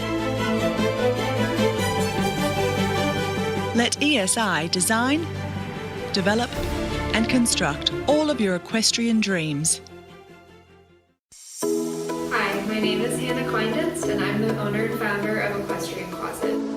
We provide an online marketplace designed for equestrians to buy, sell, and share the equestrian lifestyle. Whether you are looking for a gently used show coat or looking to purge your closet and start new, Equestrian Closet is here for you. At Horseflight, we have carefully put together a team of professionals to be there for our horses and clients. We are horsemen and horsewomen first, so it's easy for us to treat your horse like our own. We take pride in providing the best customer service in the industry. Once you get to know our team, you'll see that it makes a difference. When you're ready to get your horse home, visit us at horseflight.com. I'm an athlete, but I don't play with sticks or balls. My equipment breathes. It has a heart and a mind of its own.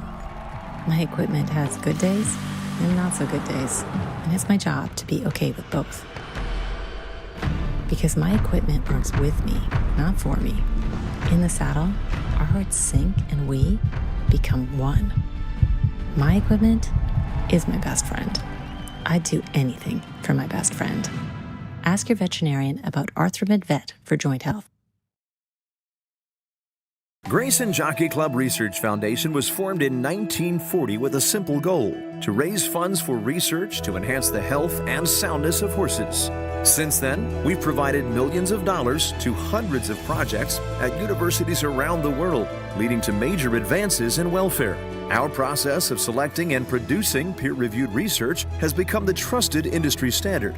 And with your help, we'll be here for many years to come, supporting the health and wellness of all horses.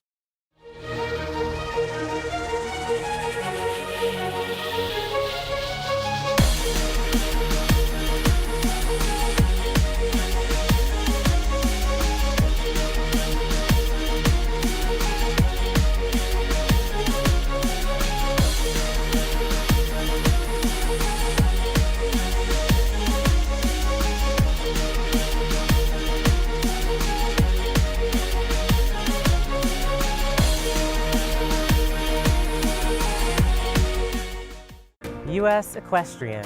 Thousands of equestrians have united To watch, To learn, to experience, to compete. In the pursuit of fairness, safety, welfare, and joy. From the grassroots to the Olympic Games. each with personal goals but all united together for the joy of horse sports. Ride united. Ride with US Equestrian.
Time is measured differently here.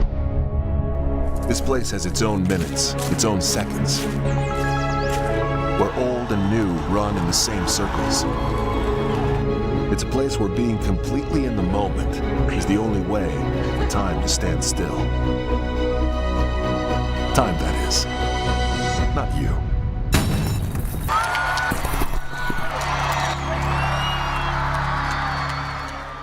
C. Jarvis Insurance is the leading international equine insurance agency in the world. Our team of professionals is here to assist you 24/7, and we offer worldwide coverage for all aspects of equine insurance. We are owned and operated by a family of horsemen, so you can rest assured that we have a pulse on the industry, and we'll look out for you every step of the way.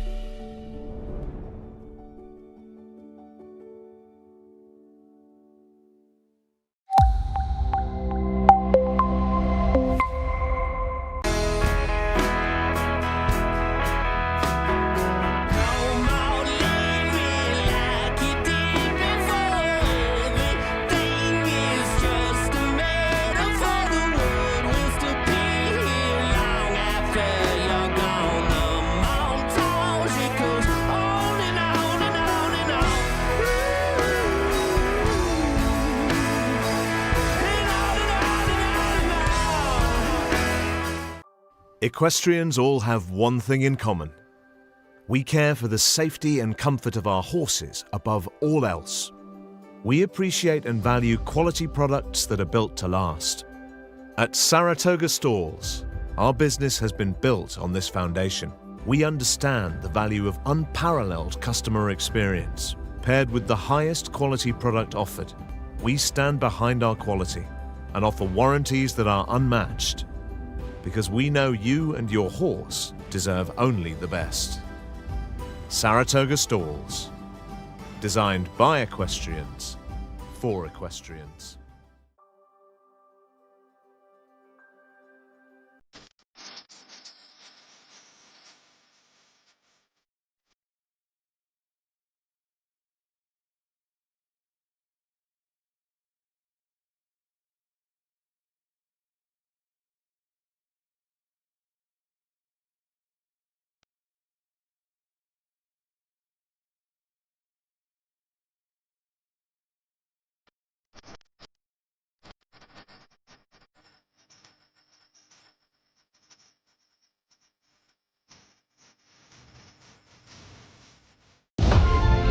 The common thought is that time is our most valuable asset. But isn't it more important how we spend that time? And the best way to take your next adventure to new heights is with the Ineos Grenadier. It's not just about where you're going, but how you got there. Lease the Grenadier for $849 per month at Rasnak Ineos Grenadier.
Ok, nadie se quedó aquí.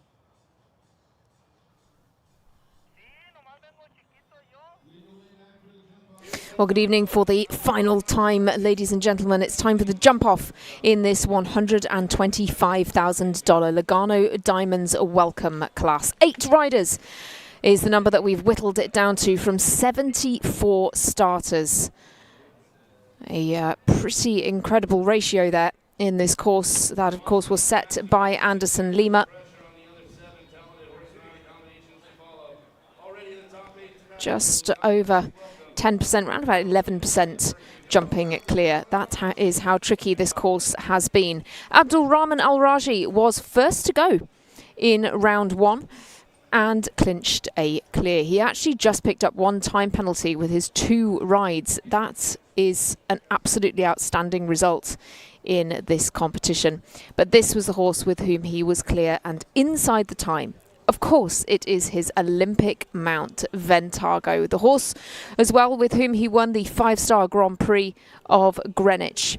The course sets out over a new fence at 15. This is also new, the Longines FEI World Cup fence at 16. It's 2 in reverse. Now down to this very tricky final line from round 1, 12 and 13.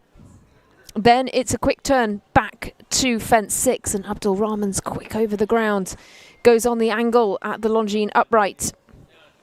8, B and C come up next, these gold-coloured fences, and he's quick through there as well. Fence 9 is going to be the final fence to finish, the Lugano Diamonds Oxa. And Abdul Rahman Al Raji has laid down an absolutely outstanding performance as the first rider to go. He is clear and he's home in 37.7 seconds.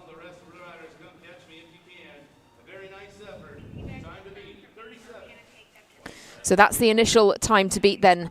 It's Abdul Rahman Al Raji laying down the challenge. Sticking to his plan, taking those inside turns, quite smooth there as well. Cali Shot will be next in.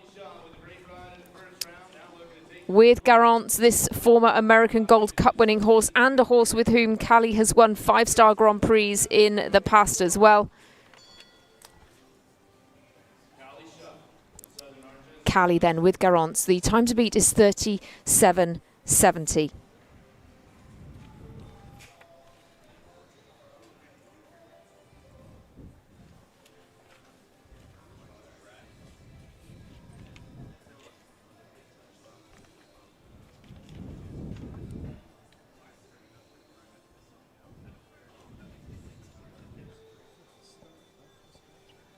Oh, what a pity. Cali Shot goes deep to the Longines upright to kick things off, and she's down there at that first fence. She won't take the lead. Abdul Rahman is at worst 7th.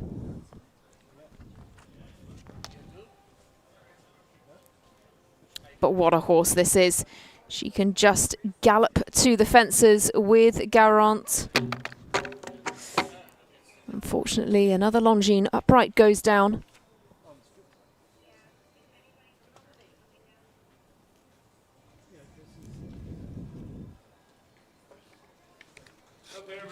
Well, she comes home then with that score of 8 and 36.59. So that proves that the time can be beaten, but at what cost?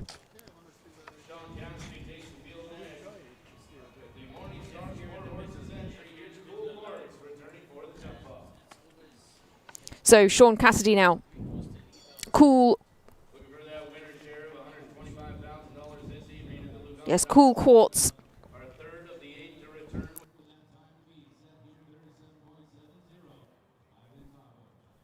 So yes, Cool Quartz for Sean Cassidy then. Time to beat is 37.70 still at this stage.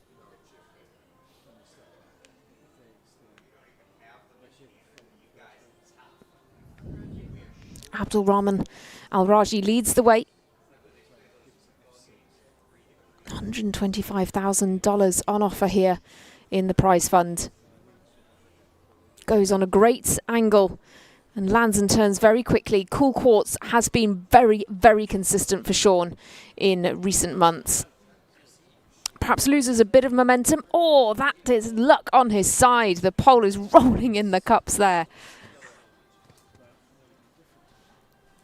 Landing and around to the double. Is he taking a little bit too much of a hold here?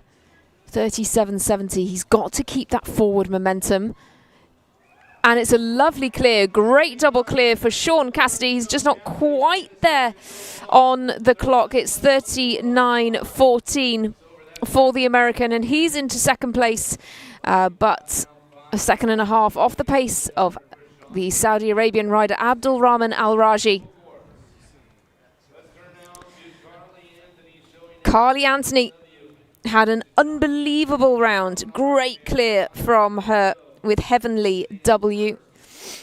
And she's fourth to go in this jump off.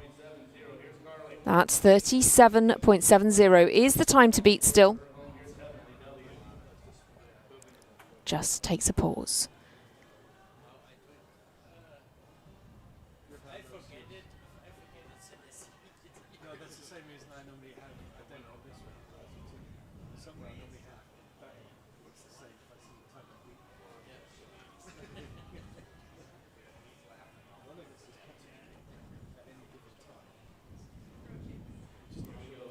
How will she approach fence one? It fell for Callie Shott. It stays up for Carly Anthony.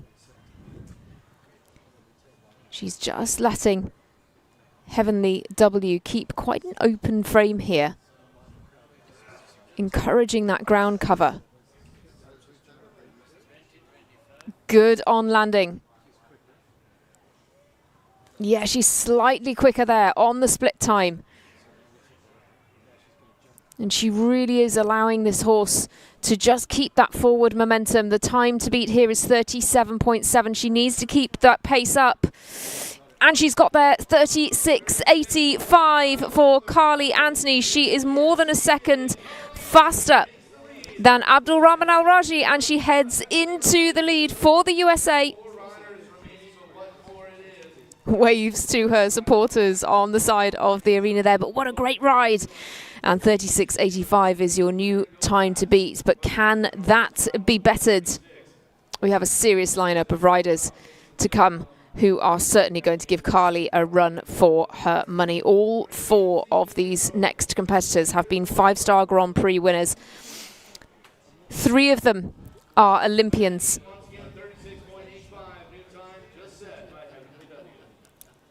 But they are all championship riders. Laura Kraut here then. With Trey Biang. There's a slightly curving line there. She knows that keeping that pace up on landing is key. Now where is she on that split time? Just a fraction slower. Can Laura Kraut keep the pace up down this final line? Is she a little wider into the double there? 36.85 is the time to beat. She's not far away. Oh, but she won't quite get there. She, I'm sure, will be pleased with that double clear though. 37.33 is her time. And so Laura Kraut takes second place at the moment. Abdul Rahman Al Raji is into third with Carly Anthony holding the lead. She will be at worst fourth at this stage. You can just see the Santa Anita starting gates there at the side of the ring. Just a hint of this venue's history. Of course, 11 Breeders' Cups have been hosted here, and so one of the most prestigious racetracks in the whole of the United States and in the world.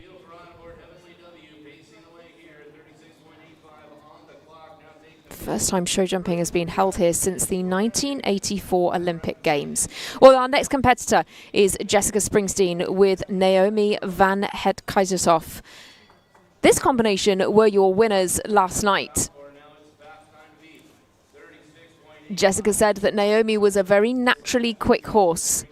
Can she make it 2 wins in 2 days. That would be some achievement against a field of this caliber. Jessica Springsteen then for the USA, Olympic silver medalist from Tokyo. Regular feature on the US jumping teams. Time to beat is 36.85. Goes on the angle, as our other riders have as well. Very smooth around that turn. That was really well ridden. Didn't waste any time at all. And there again, a good turn on landing, but she's just about half a second off the pace.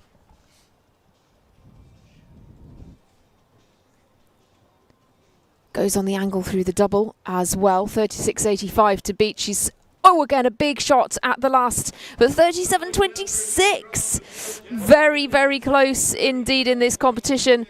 And Jessica Springsteen now takes second place with Laura Kraut into third. Abdulrahman Al-Raji drops off the podium.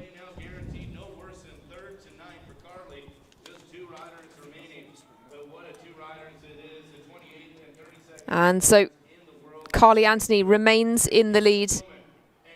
She will be on the podium in tonight's Lugano Diamonds welcome.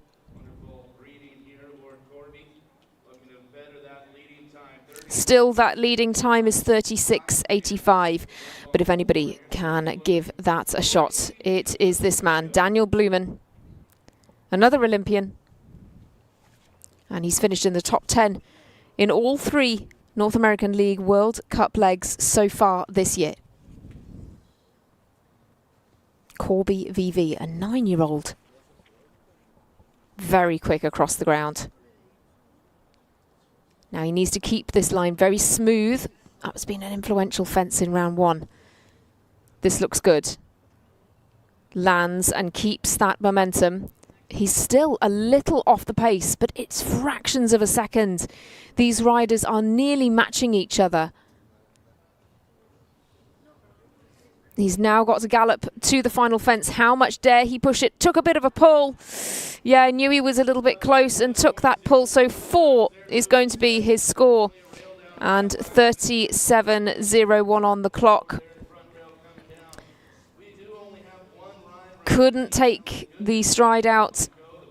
So Daniel Blumen is not going to be on the podium. At the moment, Carly Anthony leads.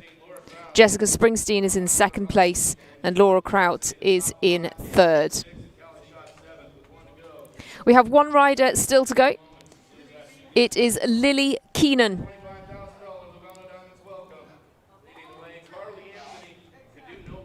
So Carly Anthony, as I say, is leading the way. We just await the arrival of Lily Keenan here with Kick On. Only 1 ride in this competition. But Lily Keenan will be your final rider into the ring in her bid to take the title. So far, we have 5 double clears. Sean Cassidy and Abdulrahman Al-Raji also jumping the double clears. Daniel Blumen just 1 pole down. Just that final Lugano Oxa falls for the Israeli athletes. And Callie Schott with the 2 down is into 7th place. But where will they finish up? It's Lily Keenan to decide the placings here. 1 last shot at this competition. Just have a short couple of moments pause while we await Lily's arrival. But of course, remember, if you've missed any of the action tonight or last night, you can rewatch these competitions in the FEI TV archive, of course powered by Clip My Horse. We had that great competition in the C. Jarvis Insurance special 2-phase last night. That was won by Jessica Springsteen. And then we are just awaiting our final competitor here tonight. Tomorrow, we bring you the feature class of the day, which is the Arthur Ahmed Vet National Welcome Prix. Saturday, of course, will be the Longines FEI World Cup qualifier presented by Lugano. That's going to be a $400,000 class, and that kicks off at 8 p.m. local time. that local time zone being Pacific Standard Time. And then on Sunday, we bring you the Sir Davis 5-star winning round class and the National Grand Prix as well. $50,000 on that National Grand Prix. So some serious prize money on offer here at Santa Anita over the course of the weekend. And an incredible venue to host the latest leg of this World Cup series. The series then travels in 2025 to the Desert International Horse Park, to Puebla, and then to Ocala in Florida as well. Plenty more to bring you on the series, of course. Well, we just await the arrival of Lily Keenan into the ring.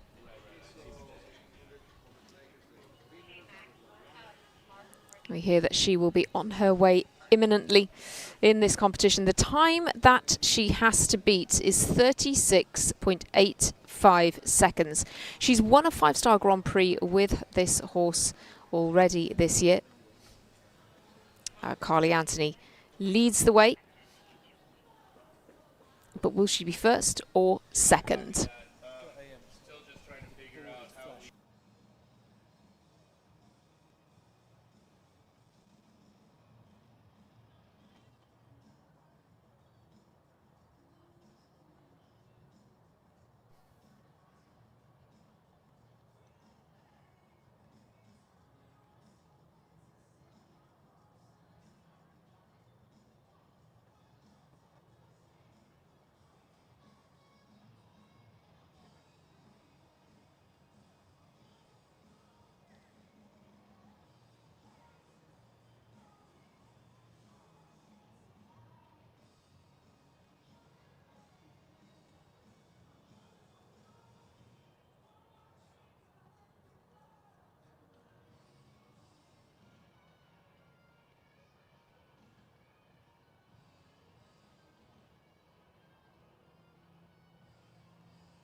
Well, we are moments away from realising the result of this competition.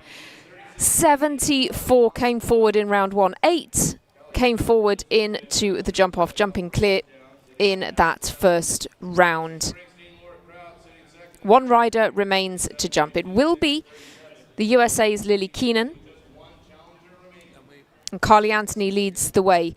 Her time is 36.85 with Heavenly W. She's leading in this $125,000 Lugano Welcome. Jessica Springsteen sits second place. A fantastic week for her so far. She was our winner last night with this very horse, Naomi van het Kaisershof. Her time 37.26. Laura Kraut sits third with 37.33. And we have had 5 double clears in this competition so far. Well, Lily Keenan comes into view, now ready for this round.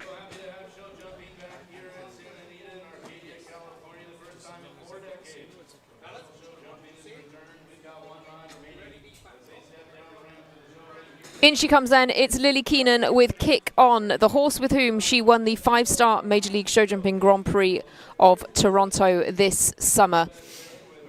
She has had multiple podium finishes with this ride. He's been an extremely strong partner for her. And he could just be the type of horse that would really suit this class. He's quite compact, he's powerful, he's athletic, and he has an extremely talented rider in the saddle.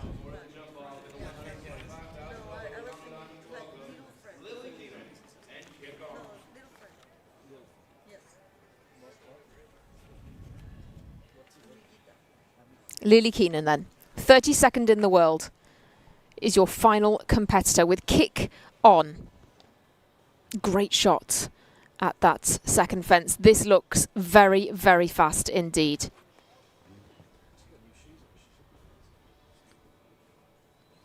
Lands and turns very quickly after that oxer, and she's nearly she's more than half a second faster.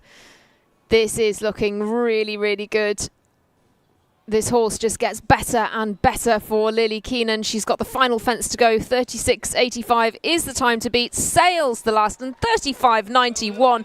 We have waited for a new leader, and 35.91 is going to be the winning time for Lily Keenan. What an outstanding performance. She's your winner tonight in this $125,000 Lugano Diamonds welcome. A fabulous performance from the American, and it could set the tone for the rest of the week. Second place goes to Carly Anthony, and third will go to Jessica Springsteen. It's an American 1, 2, 3. Well, the award ceremony will be taking place in just a couple of moments' time. I'll head down to grab a few words with this evening's winner, but thanks so much for joining us. Do stay with us to hear from Lily Keenan following this victory, and we look forward to joining you tomorrow for the National Welcome Prix.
Actually, this looks really messy.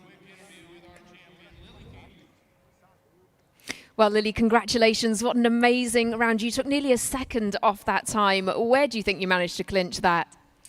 I'm honestly not 100% sure, but I think my turn to the combination was on the edge of risk. My horse is incredibly game, and I came in quite hot, and I planned on bending the one stride, which is a little bit of a questionable risk, but I knew he could do it. So I think that's probably where I made up the time. And he's such an athletic horse, isn't he? Do you feel this ring suits him? Yeah, honestly, I've been asked this question before. I think he's a horse for any arena, so I think pretty much anywhere with jumps suits him. What's your plan for the rest of the week? So I will jump tomorrow night, the national class, on my other stallion, Opium, and then on Saturday night I will jump Organ de Belliard in the World Cup qualifier. We can't wait to see you there. Congratulations. Thank you so much.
City. 8th place award winner. The representing party will be here. Kelly Shaw from the USA with Gumar.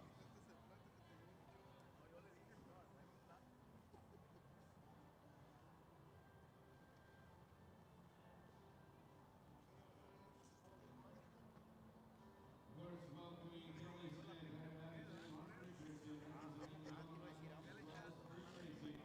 Congratulations to Kelly. And she 8th overall. Danny Women takes home 7 with Courtney. Here's Sean Cassidy, 6 with Cole Moore.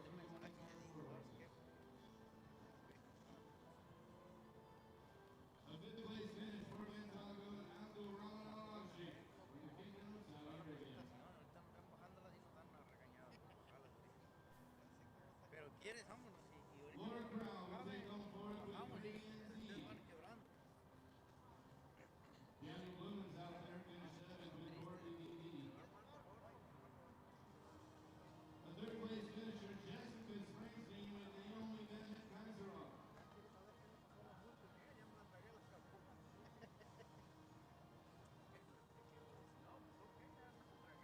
Your reserve champion had to lead for most of the class till that final runner, Heaven EW and Carly Anthony.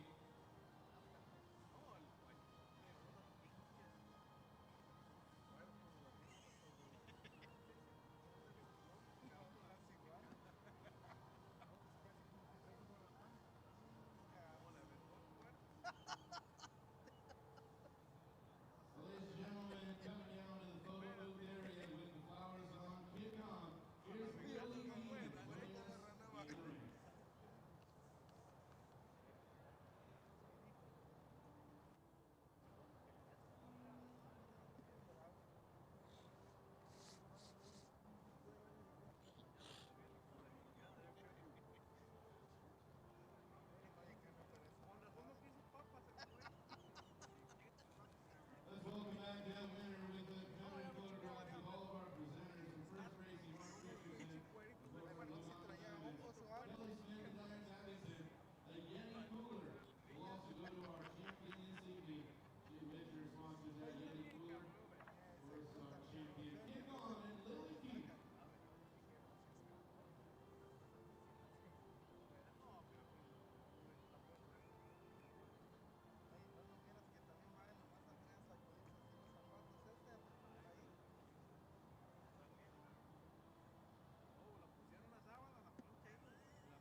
The best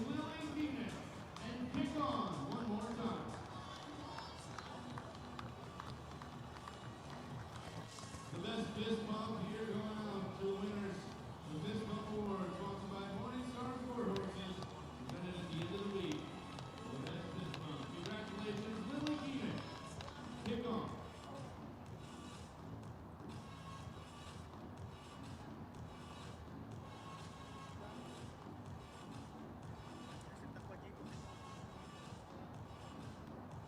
Ladies and gentlemen, thank all of you for joining us this evening. Going back 2 nights away, as we'll have the $400,000 World Cup qualifying event, leg 4 of 7 coming your way from the Los Angeles National.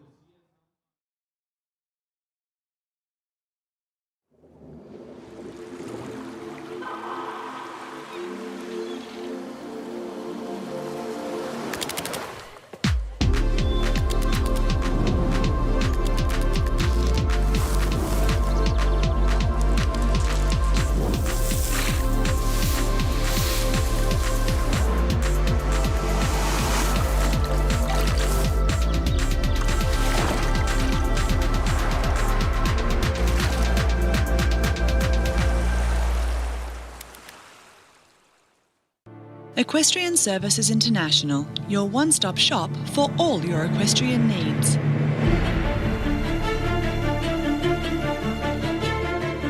ESI is committed to quality and service as we plant, nurture and grow personal and long-term relationships with each client. Let ESI design, develop and construct all of your equestrian dreams.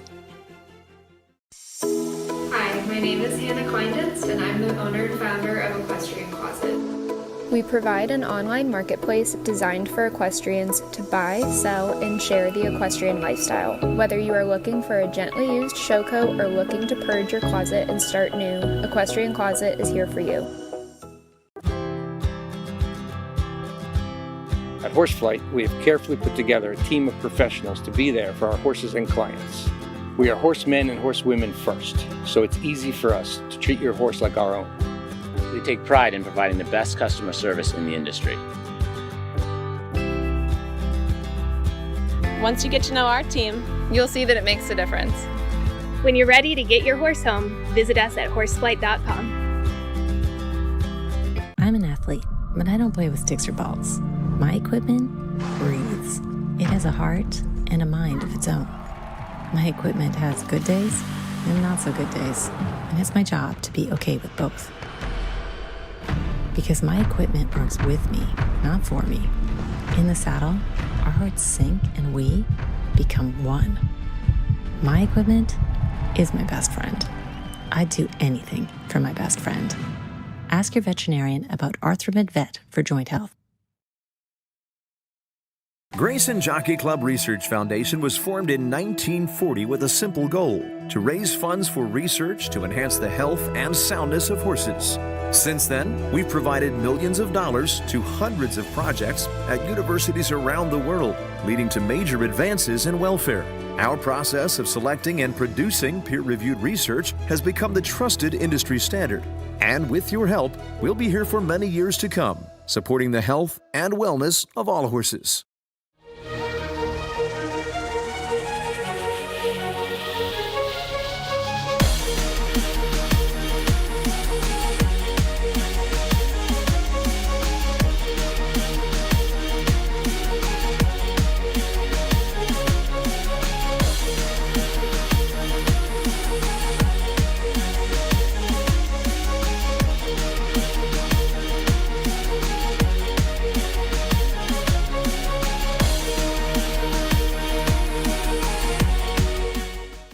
U.S. Equestrian.